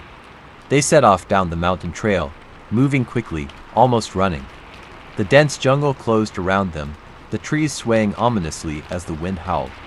It felt like the forest was watching, each rustling leaf whispering in a language they couldn't understand. Then led the way, his eyes fixed on his GPS. The exit's just ahead. We'll be out of here soon, but the path was unfamiliar. The trees seemed to shift, twisting into unfamiliar shapes, their branches reaching out like skeletal arms. May stumbled, panic in her voice. This isn't the way we came. Where are we? Kang's voice shook. We're lost. How are we lost? It's the same trail. Then tapped his GPS, confusion spreading across his face. It's not working. The map's all wrong. The path is gone. Aeon looked around, her heart pounding. The forest was dense, impenetrable, the shadows stretching longer, darker. It's like it's changing around us. A cold wind blew through the trees, carrying with it a familiar voice. Aeon, come back, stay with me. They spun around, flashlights sweeping through the dense foliage. But the jungle was empty, silent. Kang's face was white with fear. It's following us, that thing, it's here. Aeon's eyes widened as a memory surfaced. The old man at the village, his warning. Those who hear her voice never return. She was left behind, her spirit wandering, waiting for someone to take her place. Her voice trembled. The legend, she's looking for someone to replace her. Dan's eyes darkened. You mean it wants you? Aeon shook her head, her fear turning to determination. No, it wants anyone. It's lonely and it's trying to trap us here just like her. May's hand shook as she gripped Aeon's arm. Then we need to keep moving. We can't stay here. A distant scream pierced the air, echoing through the trees. It was the same agonized wail they'd heard from the tunnel, but this time it was closer. Too close. Dan's voice was hoarse. Run, now. They ran through the dense jungle, branches scratching their faces, roots grabbing at their feet. The forest twisted around them, paths looping back on themselves, trees bending to block their escape. The scream followed them, distorted, echoing from every direction. It was everywhere, surrounding them, the voice breaking into sobs, cries of pain and despair. Aeon, don't leave me. Aeon's vision blurred as terror stung her eyes. I'm not the one who left you. The scream grew louder, the shadows twisting into shapes, long, slender figures with hollow eyes, reaching out with skeletal hands. May stumbled, her foot catching on a root. She fell, her scream cutting through the air. Help, it's got me. Kang An then turned back, grabbing her arms, pulling her up. But her leg was bleeding, 3 long scratches running down her calf. Dan's voice shook. What did that? Aeon looked around, the shadows dancing, faces forming in the mist, mouths open in silent screams. We're not alone, we need to keep moving. The trees closed in, the forest bending, twisting, leading them back to the entrance of the wine tunnel. The black maw loomed before them, the air freezing cold. The scream echoed from within, a sorrowful wail that beckoned them closer. Aeon's knees buckled. No, we left. May collapsed, clutching her leg, her face pale. We can't, it won't let us go. Kang fell to his knees, his voice breaking. We're trapped just like her. The scream echoed again, a whisper curling through the air, cold fingers brushing their skin. Stay with me forever. Aeon's eyes were wide with terror. The tunnel was calling her, the voice inside so familiar, so lonely. It tugged at her heart, drawing her closer. Then grabbed her shoulder. Well, don't listen, fight it. But she was slipping, her body moving on its own, her feet dragging her towards the darkness. I can't, it's too strong. The shadows reached out, long arms wrapping around her, pulling her in. The others tried to hold her back, but the force was relentless, tearing her from their grasp. Aeon's scream was swallowed by the darkness, her figure disappearing into the tunnel's mouth. Then, May and Kang stood frozen, their faces pale, eyes wide with horror.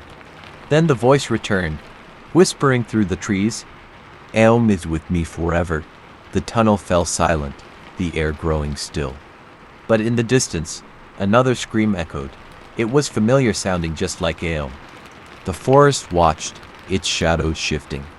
And the wind tunnel waited, hungry for more. Aeon was pulled into the darkness of the wine tunnel, her scream swallowed by the shadows. Then, May and Kang were left standing at the entrance, the echoes of her voice still ringing in their ears. But the tunnel wasn't done with them yet. The ancient curse of the Fuhin Rong Claw Mountains was far from over, and the shadows were still hungry. The air was thick with dread. The jungle was silent, unnaturally so, as if the forest itself was holding its breath. The entrance to the wine tunnel stood before them, a yawning black maw that seemed to absorb all light. The air was cold, the temperature dropping with every step closer. May's knees buckled as she stared into the darkness. She's gone, Aom is gone. King shook his head, his face pale. We have to get her back. We can't leave her here. Dan's hands were trembling, but his jaw was set. We go in, we end this ... together. May looked up, fear in her eyes. But what if we don't come back? Dan's eyes were cold. Then we stay just like her. The three stood before the tunnel, the shadows shifting within. The wind whispered, carrying a voice that was no longer human. Aom, stay forever. Without another word, they stepped into the darkness. The air inside was freezing, every breath a cloud of mist.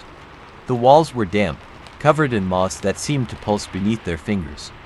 Their flashlights flickered, the beams struggling to penetrate the inky blackness. King's voice was hoarse. This place, it's alive. May's fingers dug into Dan's arm. Do you hear that? From the darkness, the faint sound of footsteps echoed, slow, deliberate, circling them.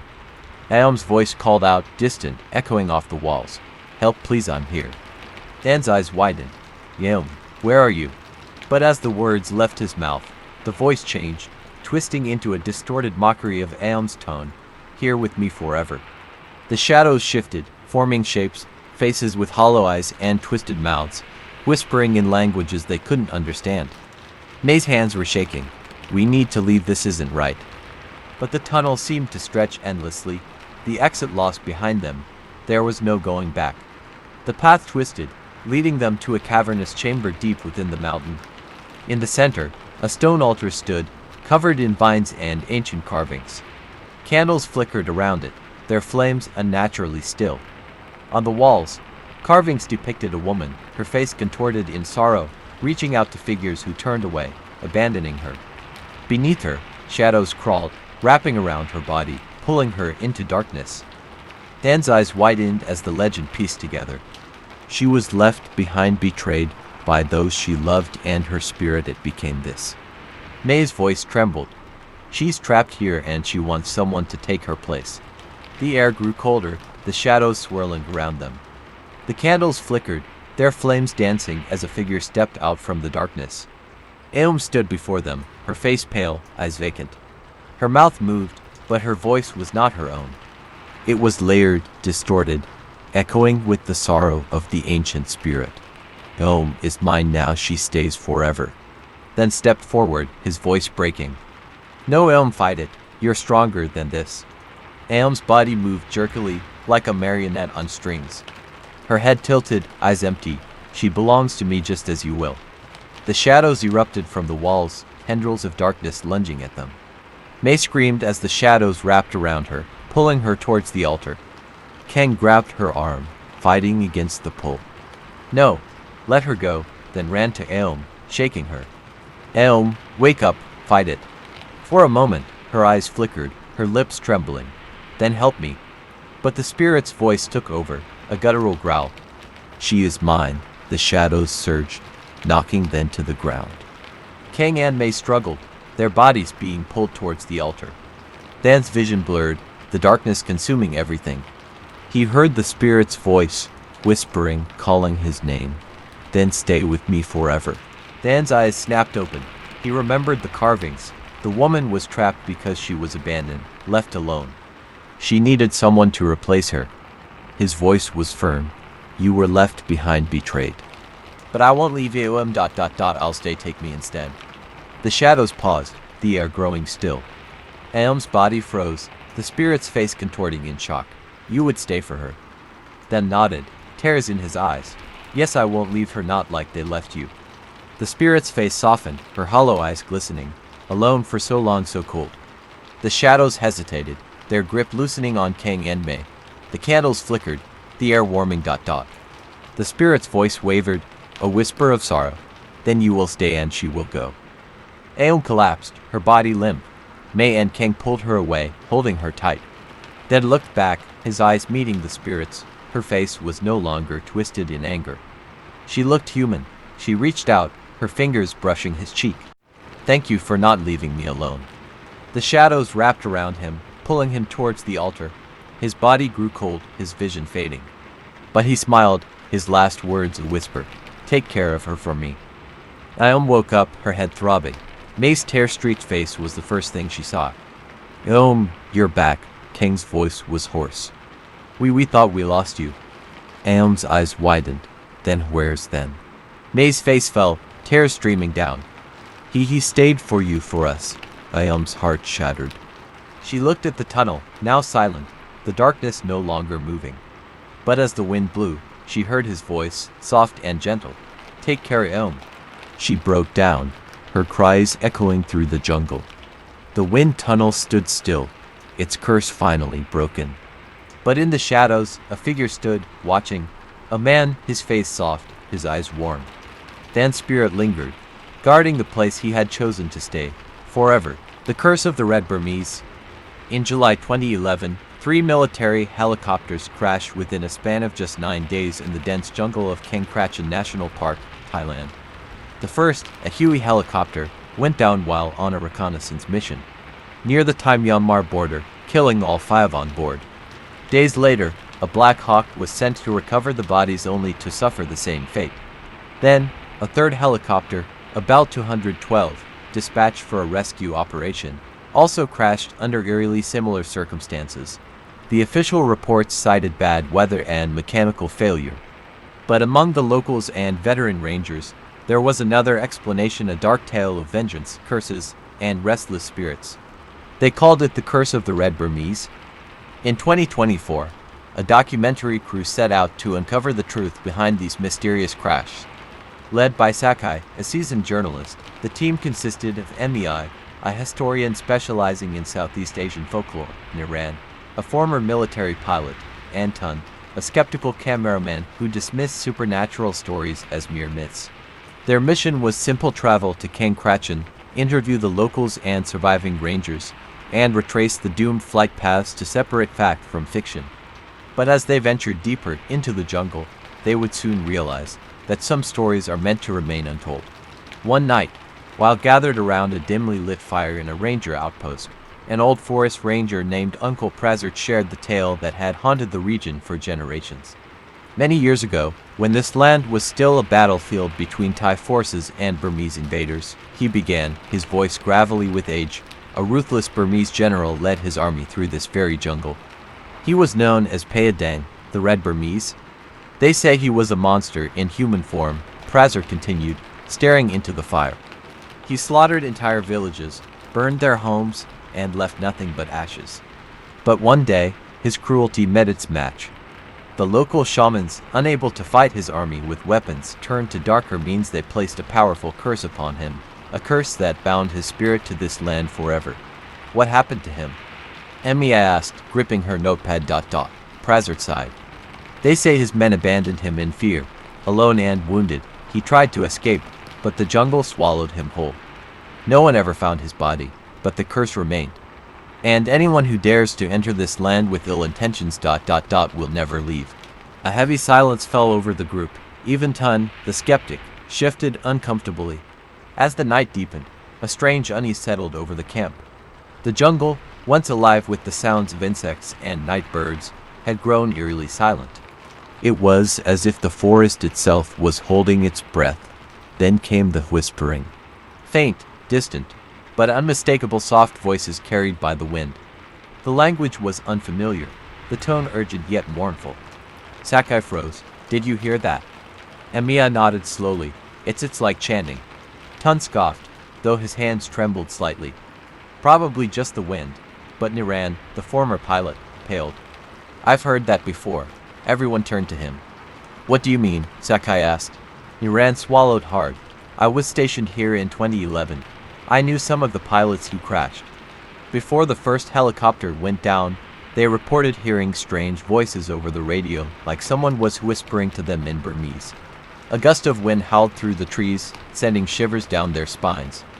And then, from the darkness beyond the firelight, came the sound of footsteps. Heavy, deliberate, as if something or someone was circling the camp. The jungle had many predators, but none walked with such purpose. Who's there? Tun called out, raising his flashlight. The beam cut through the trees, revealing nothing but dense foliage.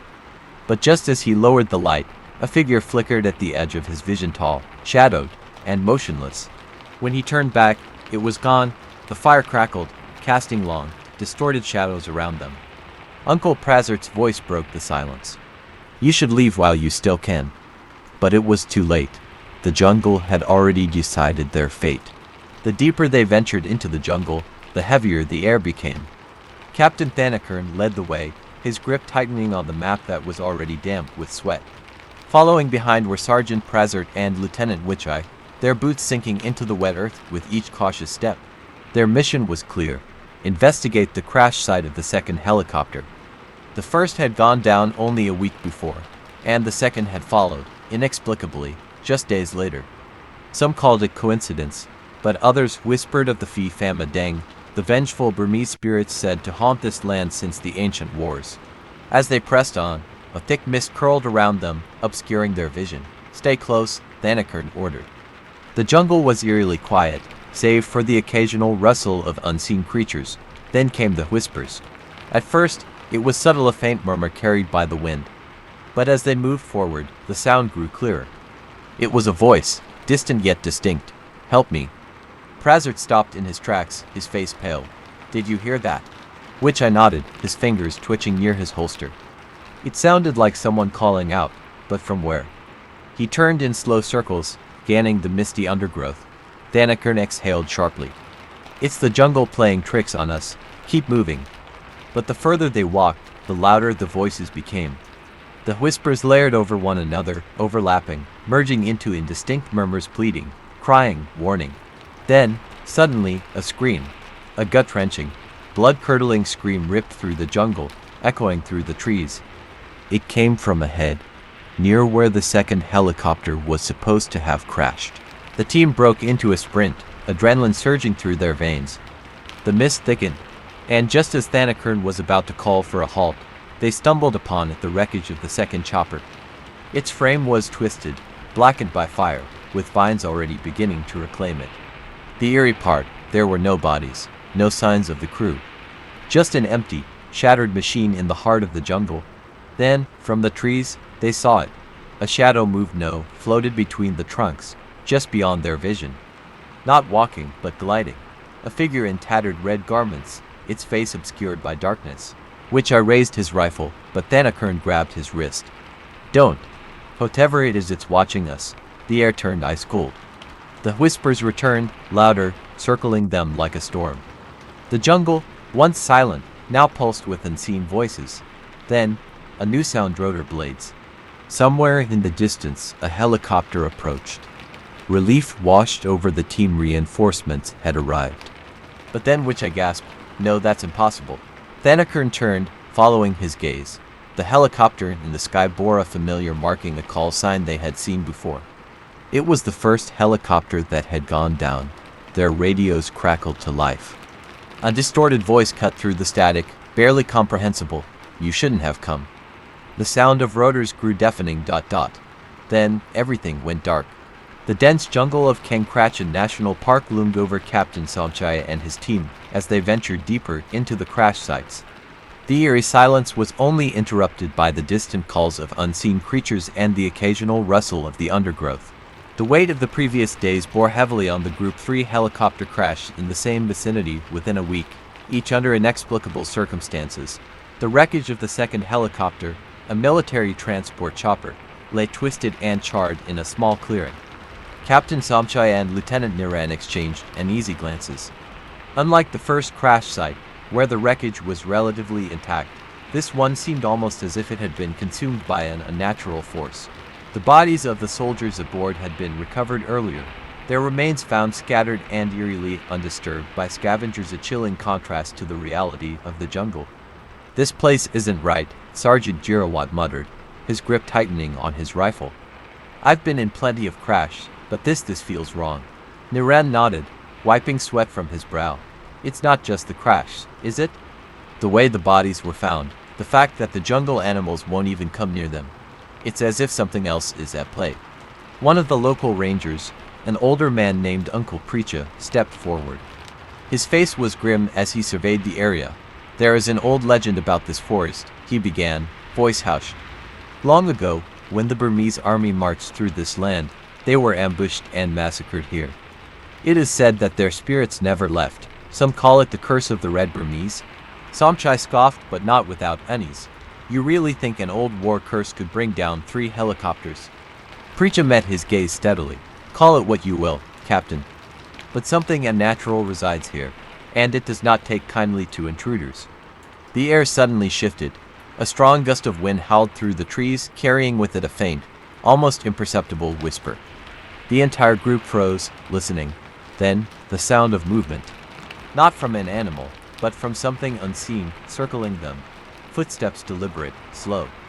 The jungle, which had moments before been brimming with the usual hum of life, had fallen deathly silent. Somchai signaled his men to ready their weapons. The feeling of being watched intensified, prickling at the back of their necks. Then, just beyond the edge of the clearing, a shadow moved, something tall, gaunt, and impossibly fast. A scream rang through the trees. One of the younger soldiers, Private Eck, stumbled backward, eyes wide with terror. I saw it, I saw. His words were cut short as his body was yanked violently into the underbrush. The team rushed after him, flashlights cutting through the darkness. But there was nothing. No footprints, no trace of struggle, just the oppressive silence and the lingering chill of unseen eyes watching from the shadows. The realization sank in. They were not alone. And whatever was here did not want them to leave. The jungle had grown eerily silent. The deeper they ventured, the heavier the air became, as if unseen eyes were watching their every move. Captain Anand, his grip tight on his rifle, led the group toward the last known location of the 3rd crash site. The previous night had been filled with whispers carried by the wind voices speaking in a language none of them understood. They finally reached the remnants of the 3rd helicopter. Unlike the previous wrecks, this one was nearly untouched by fire, its structure eerily intact despite the crash. The vegetation around it was strangely wilted, as if drained of life. A deep sense of unease settled over the group. Somchai, the youngest soldier, knelt beside the wreckage. "Sir, this doesn't make sense. Where are the bodies? The pilot, the crew, they should be here." Captain Anand exchanged glances with Dr. Chaya, the historian who had joined them to document their findings. Chaya's face had turned pale. "This is not natural. The Burmese red curse, it's as if the jungle itself swallowed them."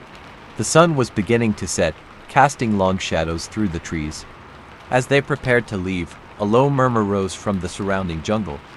The same ghostly whispers they had heard the night before now grew louder, forming coherent words in Old Burmese. Chaya's breath hitched as he recognized the phrase, "Leave this place or suffer our fate." Suddenly, the jungle erupted with movement. The sound of unseen footsteps rustled the leaves. Branches swayed violently as if something invisible was rushing past them. Somchai screamed, his eyes wide with terror as he pointed at the wreckage. The cockpit glass, previously intact, now bore the imprint of a human hand pressed against the inside, fingers outstretched. "We need to go, now," Captain Anand shouted, pulling the group away. They ran, the whispers turning into agonized screams behind them. The jungle blurred as they pushed forward, the air growing colder with each step. It wasn't until they reached the clearing near their base camp that the voices ceased, leaving only the sound of their ragged breaths. Dr. Chaya collapsed onto his knees. The curse, it wasn't just a myth. That night, no one slept. The howls of the wind carried something sinister, something ancient. At dawn, they packed up and left, vowing never to return. Months later, the military sealed off the crash sites. No official reports were ever released, and those who had been there refused to speak of it again. But sometimes, on particularly quiet nights, the wind still carries the whispers of the lost, reminding those who dare listen that some places were never meant to be disturbed. The morning after the eerie voices and inexplicable occurrences, the team decided to push forward deeper into the jungle, determined to uncover the truth behind the helicopter crash. The air was heavy with humidity, and the thick canopy of trees blocked out much of the sunlight, casting long, ominous shadows across the forest floor. As they trudged along the narrow, overgrown path, Nina noticed something peculiar. The footprints they had left behind the previous day had vanished. Not a single mark remained, as if the jungle itself had erased their presence. "Guys, this isn't normal," she murmured, her voice barely above a whisper. Mark pulled out his GPS, but the screen flickered erratically, refusing to lock onto their location. We should be right on track, but it's like the system is confused. His brows furrowed as he tapped the device, but it only responded with static interference. Suddenly, a distant rustling echoed from the underbrush, followed by the unmistakable sound of whispering. The voices were indistinct yet undeniably human. They came from multiple directions, encircling them, speaking in an unfamiliar language.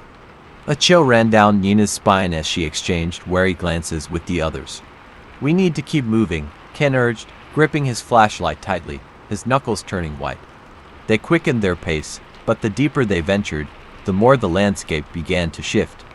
The path they had been following warped and twisted unnaturally, leading them in circles. Trees that should have been familiar now loomed like strangers, their trunks marked with unrecognizable symbols. Then, as abruptly as the whispers had begun, they stopped. The jungle fell into an unnatural silence. Even the chirping of insects and distant calls of wildlife had ceased. It was as if the entire forest was holding its breath. A sickly sweet scent filled the air, incense, mixed with the faintest trace of something rotten. As Nina turned, her heart nearly stopped. Just a few meters away, through the dense foliage, stood a figure. Clad in tattered military fatigues, its face was obscured by a shadowed helmet, and it stood unnaturally still, as though waiting. Ken's voice trembled. "Is that one of the missing pilots?" Before anyone could react, the figure vanished into the trees as swiftly as it had appeared, leaving behind only a whisper carried by the wind. "Leave now or join us." A sudden gust extinguished their torches, plunging them into darkness. The morning after their harrowing night in the jungle, the group was shaken but determined to leave the cursed area. The echoes of unseen whispers and the feeling of being watched had drained them. With the first light of dawn, they quickly packed up and began their descent from the mountain. As they walked, Thomas glanced at his GPS. "Something's wrong. The route is different from yesterday," he muttered. The marked trail on the map had seemingly shifted. No matter how many times he recalibrated, it still led them deeper into the jungle. "This doesn't make sense. We should be close to the main path by now," May whispered, her voice shaking. "Maybe we took a wrong turn," James suggested, but even he didn't sound convinced. Suddenly, the radio they had borrowed from the ranger station crackled to life. A static-filled voice muttered something unintelligible. Then, the words became clear. "Leave now before it's too late." The voice was deep and distorted, but the message sent chills down their spines. Then, the radio fell silent. "Who was that?" Ben asked, gripping his backpack straps tightly. "Did the Rangers get our distress call?" May's face was pale. "No, that wasn't a Ranger." That voice, it sounded. Before she could finish, the wind picked up violently, howling through the trees. The jungle seemed to be whispering, a sinister chant carried on the wind. Then, from behind them, they heard the unmistakable sound of rotor blades, but it was different. It wasn't the rhythmic chopping of a helicopter in flight. It was erratic, distorted, like a ghostly echo from the past. They turned slowly. Through the morning mist, a shadowy figure stood among the trees.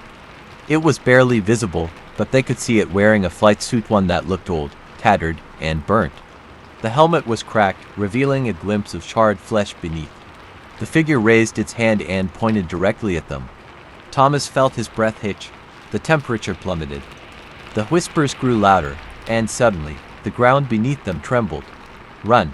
James shouted. The group sprinted through the jungle, branches slashing at their arms and legs. The sound of rotor blades and agonized screams filled the air, chasing them as if the spirits of the fallen pilots were closing in. Then, just as suddenly as it started, it stopped. They burst through the trees and onto a familiar dirt road. The forest behind them was silent, eerily so. It was as if nothing had ever happened. Gasping for air, May turned to Thomas. "Did you see that? Tell me I wasn't imagining it."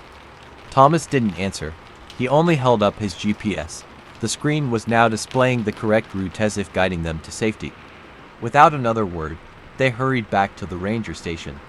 A few days later, Thomas did some research on the 3 helicopter crash at King Cratchin. He found an old interview from a surviving soldier, one of the few who should have been on the 3rd helicopter but had been left behind. In the interview, the man recounted how he had heard voices calling his name in the jungle before the flight. He had felt an overwhelming sense of dread and refused to board the helicopter. It was like something was warning me, the soldier had said. Or maybe something was choosing who would survive. Thomas closed his laptop, his hands shaking. The group never spoke of the incident again.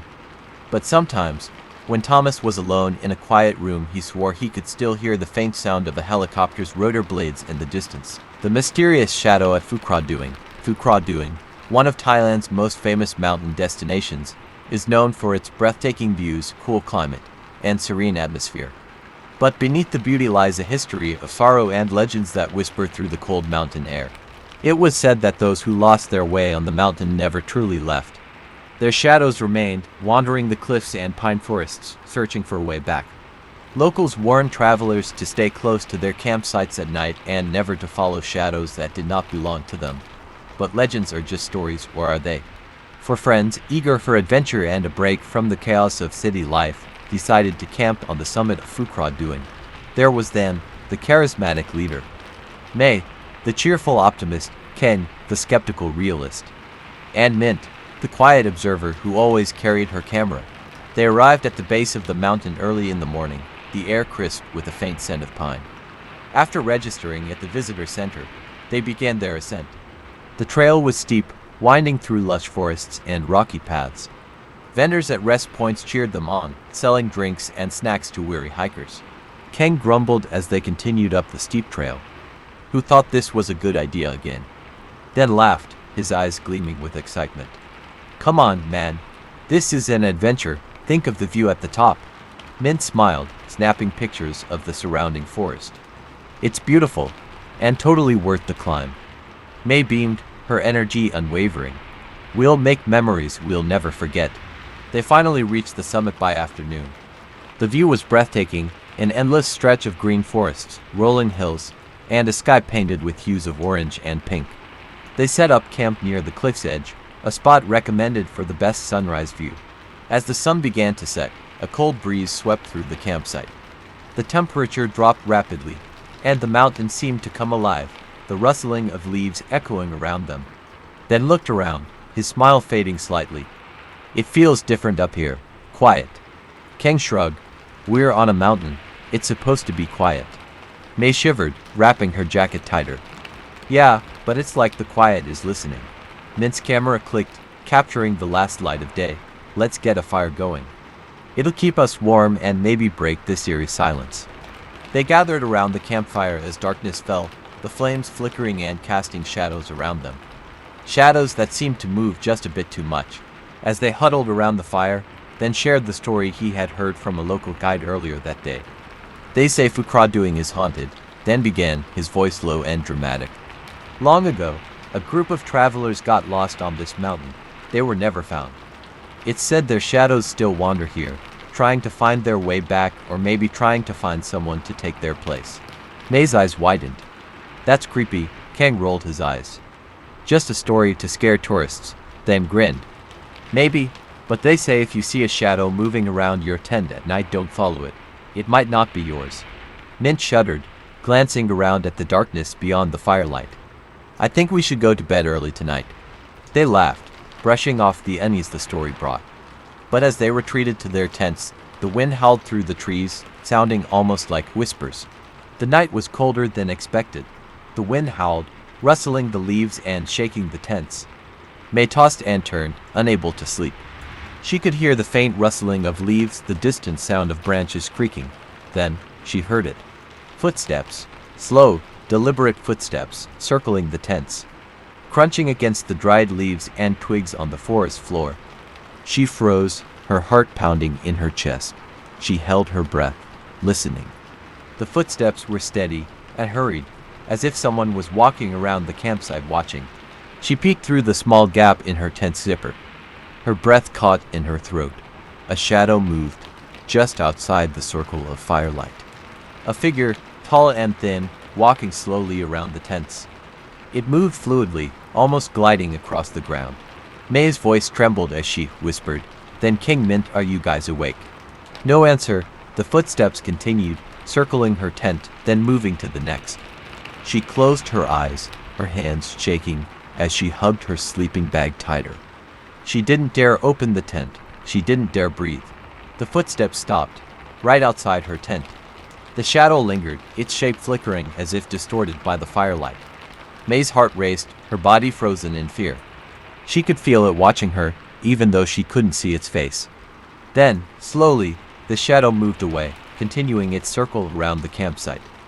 May stayed awake the rest of the night, her eyes wide open, ears straining to hear the footsteps that echoed in her mind long after they were gone. The first night at Fukradoing was far from peaceful. As the cold mountain wind howled, May heard footsteps circling the tents, accompanied by the haunting presence of a shadow that moved too fluidly to be human. She stayed awake, paralyzed by fear, until dawn broke, but the night was only the beginning. Morning arrived with the sun casting a golden hue over the mountain. The cold was replaced by a gentle warmth, and the air was filled with the scent of dew-covered grass. But for May, the daylight did little to erase the terror of the night before. She emerged from her tent, exhausted and pale. Dan was already up, boiling water for coffee. He flashed a grin. Rough night. May hesitated. Should she tell them? Would they believe her? Before she could answer, King emerged, stretching. I didn't sleep well either. The wind was crazy last night. May's heart skipped a beat. Did you hear anything, like footsteps? King raised an eyebrow. Footsteps. You mean like animals, we're in the forest? Could have been anything. Then laughed. Maybe a deer was curious about your snoring. May forced a smile, but her mind replayed the steady, deliberate steps. Yeah, maybe. Mint joined them, camera in hand, snapping pictures of the sunrise. The view is amazing. Totally worth the climb. She noticed May's tired eyes. You okay? May nodded, her smile wavering. Just didn't sleep well. She glanced at the ground around the tents, expecting to see footprints in the dirt, but there were none. Not a single mark.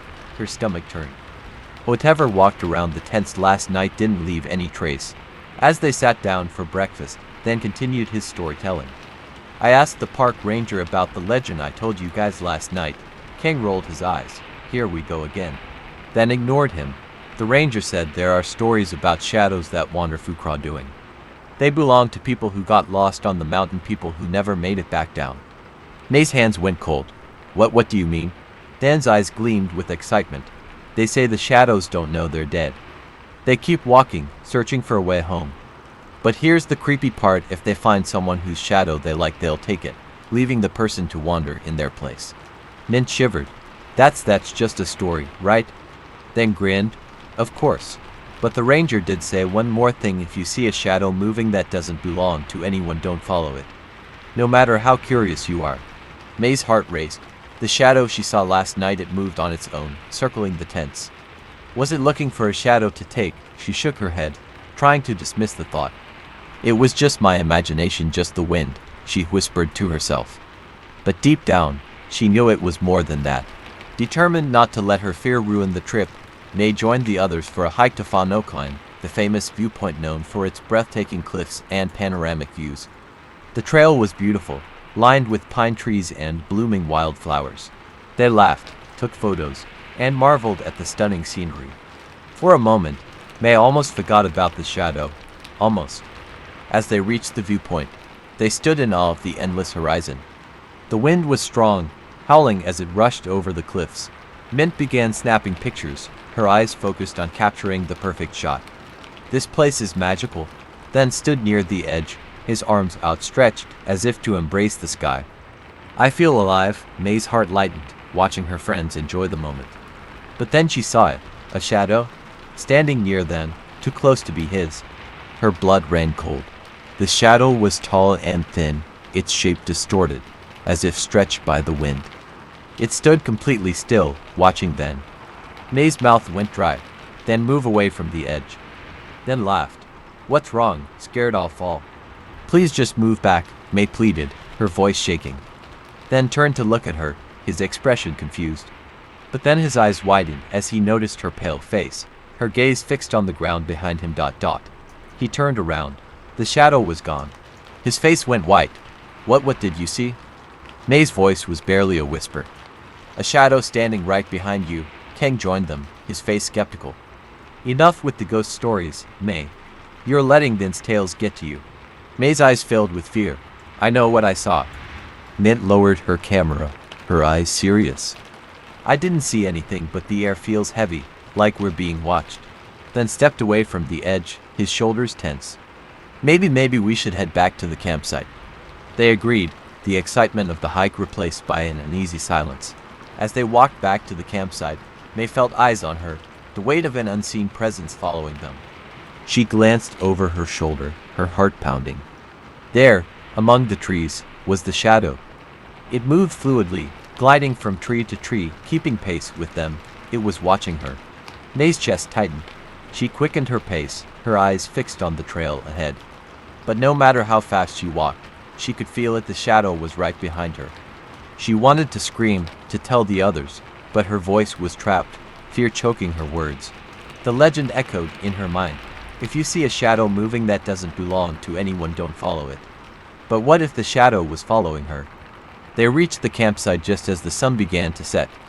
But as darkness fell, May knew the shadows would come again, and this time, they wouldn't just watch. After seeing the shadow behind them at the cliff's edge, May can no longer convince herself it's all in her imagination. The shadows are real, and they are watching her.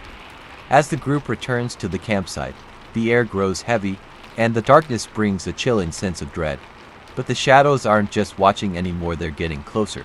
Night fell swiftly over Fukraduling, the temperature dropping as the sky turned a deep shade of indigo. The campsite, once alive with laughter and stories, now felt eerily silent. Even the forest seemed to hold its breath. May sat close to the fire, its flickering light the only source of warmth and comfort.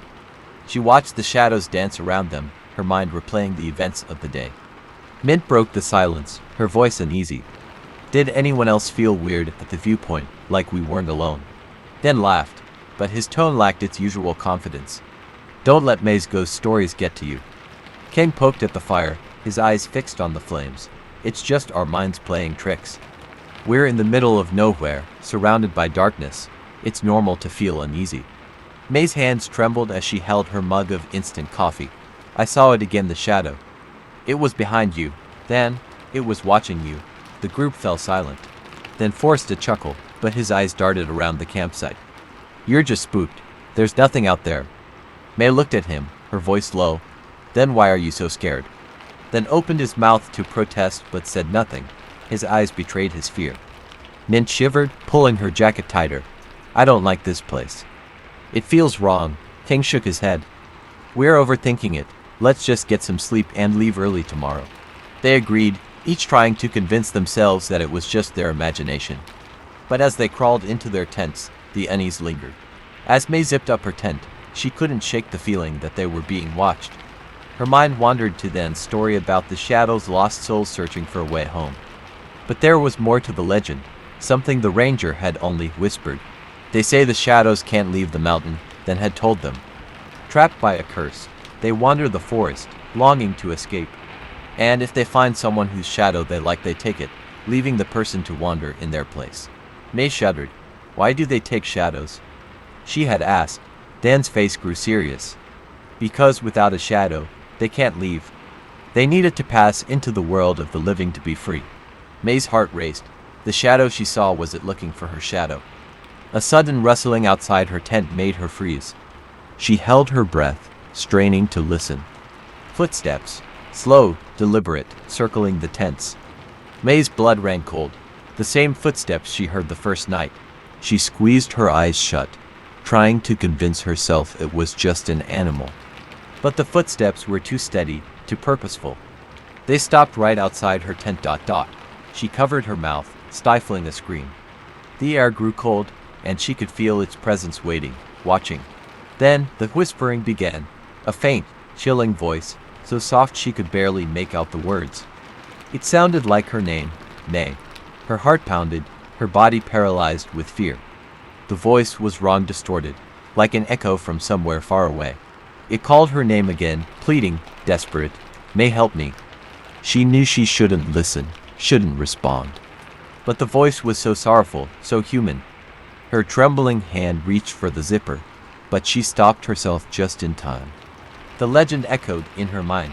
If you see a shadow moving that doesn't belong to anyone, don't follow it. But it wasn't just the shadow she had to fear.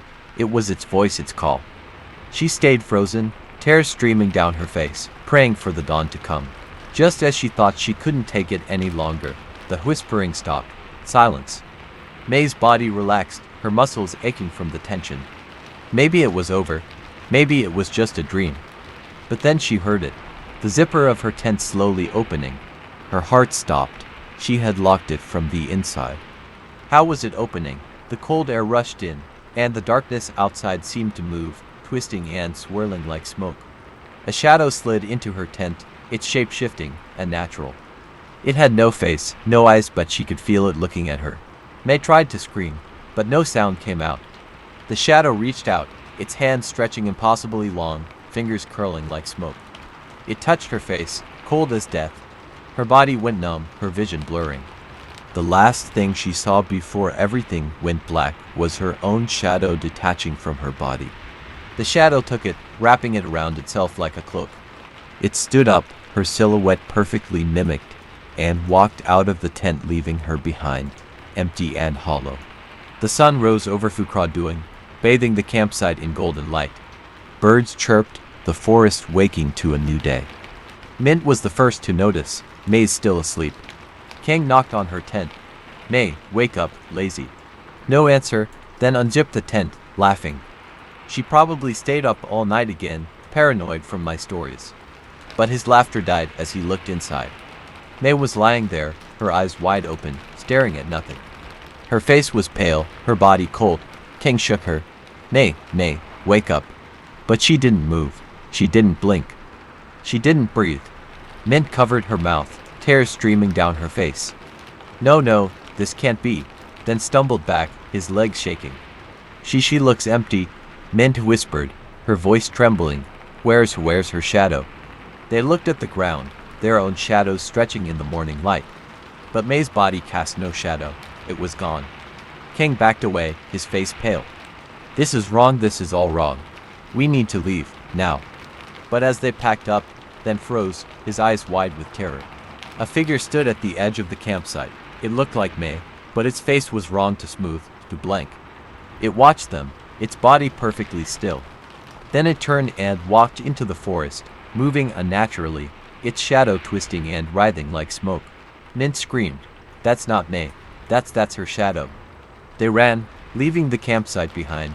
But the forest felt darker, the shadows longer, as if they were being followed. May's lifeless body was found in her tent, her shadow gone, leaving behind an empty shell. Yet, something that looked like her shadow was seen walking into the forest. The legend was true. The shadows of Fukradoing were not just echoes of the past. They were hunters, searching for souls to take. Now, the survivors then, Mint, and King must find a way to escape before they to become shadows lost in the mountain's curse. They ran. Branches tore at their skin, roots threatened to trip them, but they didn't dare slow down. The forest around them seemed to twist and change, the path back to civilization vanishing before their eyes. Where is the trail? Mint's voice trembled as she looked around, eyes wide with panic. King spun in circles, his breaths rapid. We just came from that direction. How can it be gone? Dan's face was pale, his eyes hollow. It's the shadows, they're playing with us. Mint shook her head, tears streaming down her face. This isn't real, this can't be real. Then grabbed her shoulders, forcing her to look at him. Get it together, we need to stay calm and stick together. If we get separated. A cold wind blew through the trees, carrying a whisper. A voice so faint it could have been mistaken for the rustling of leaves. Then, his blood froze. The voice was soft, pleading, familiar. It was May's voice. He whipped around, eyes scanning the forest. Nay, Mint grabbed his arm. No. It's not her. The whisper grew louder, closer. Then help me, I'm lost. Dan's face twisted in anguish. No, she's gone. But his feet started to move, his body pulled towards the voice, his heart screaming to save his friend. Kang and Mint held him back, digging their heels into the dirt. It's not her, Kang shouted. It's the shadow, it's trying to take you too. Then fought against them, tears streaming down his face. May, I promised to protect you. Mint slapped him hard. Snap out of it, if you go you won't come back. Dan's body went limp, his face crumbling in despair. She sounds so scared, Mint's voice broke. I know, but that's not her anymore. The whisper turned cold, its tone shifting to something dark, mocking. Then don't you want to save me? King's face went pale. We have to go now. They stumbled away, fighting every instinct that screamed at them to look back. But they knew that if they did, they would see her. May's shadow, standing just beyond the trees, watching them with hollow eyes. The sun was setting, casting long shadows that seemed to stretch towards them, hungry and alive. The campsite was far behind them, but they were no closer to escaping the mountain. Every path they took circled back to the same spot, a clearing with a twisted, ancient tree at its center. King fell to his knees, panting. We're trapped. Dan's eyes were wide with terror. We've passed this tree 3 times. It's like the forest won't let us leave. Mint looked around, her body shaking. The shadows they're closing in. Dark shapes moved between the trees, blending into the twilight. They were everywhere, circling, waiting. A cold wind swept through the clearing, and with it came the whispers. Mint, King, Dan. The shadows called to them, voices that were painfully familiar. Friends, family, May. King covered his ears. Stop it, you're not real. The shadows moved closer, their forms shifting, faces appearing, faces they knew. May stood before them, her eyes empty, her voice hollow. Why did you leave me? Mint backed away, shaking her head. No, you're not, May, you're not. The shadow that looked like May smiled, a cruel, twisted smile. You let me die now, I'm alone, come with me so I won't be lonely. Mint screamed, falling to the ground as the shadows swarmed around her. King pulled her up. Run, we have to run. But there was nowhere to go. The shadows closed in from all sides, faces shifting, arms reaching. Dan's voice broke. We're not getting out of here. A figure stepped forward, its shape solidifying. It was the ranger they met on the first day, the one who warned them about the shadows. But his eyes were empty, his body half-transparent. Dan's jaw dropped. You're one of them. The ranger's face twisted with sorrow. I was once like you, lost in this forest, hunted by the shadows. King's face went pale. What are they? The ranger looked at the ancient tree, his voice hollow. They are the lost souls, victims of the mountain's curse. Trapped here, unable to move on. They take the shadows of the living to escape. But those they take become shadows themselves, cursed to wander this place for eternity. Mint's body trembled. May's one of them now, the ranger nodded. She lost her shadow, now she belongs to the mountain. Dan's eyes filled with tears. There's no way out, is there? The ranger's expression softened. There is one way, but you must leave something behind. King's voice was desperate. What do we have to leave? The ranger's form began to fade, his voice echoing. Your shadows, leave them behind and run before they take you too. Then looked down, realizing his shadow was already fading, the darkness pulling at his feet. Mint screamed, her shadow stretching, twisting towards the ancient tree. No, I don't want to stay here. King's face hardened. We have to go, now. They ran, leaving their shadows behind, the darkness clawing at them, screaming, pleading, begging them to stay. The shadows they left behind took form, their own faces twisted with despair, eyes hollow, trapped forever. They stumbled out of the forest, the sunlight blinding, their bodies cold and exhausted. But something was wrong. Then looked down, his heart stopping. His body stood in the sunlight, but there was no shadow beneath him. Mint gasped, tears streaming down her face. We left them behind. King's voice was hollow. We escaped, but we're not whole anymore. They had survived Fukrah doing, but they would never truly leave. Without their shadows, they were only half alive, cursed to live in the light, but never in the dark. And in the forest, their shadows watched, trapped beneath the ancient tree, waiting for the next group of hikers to take their place.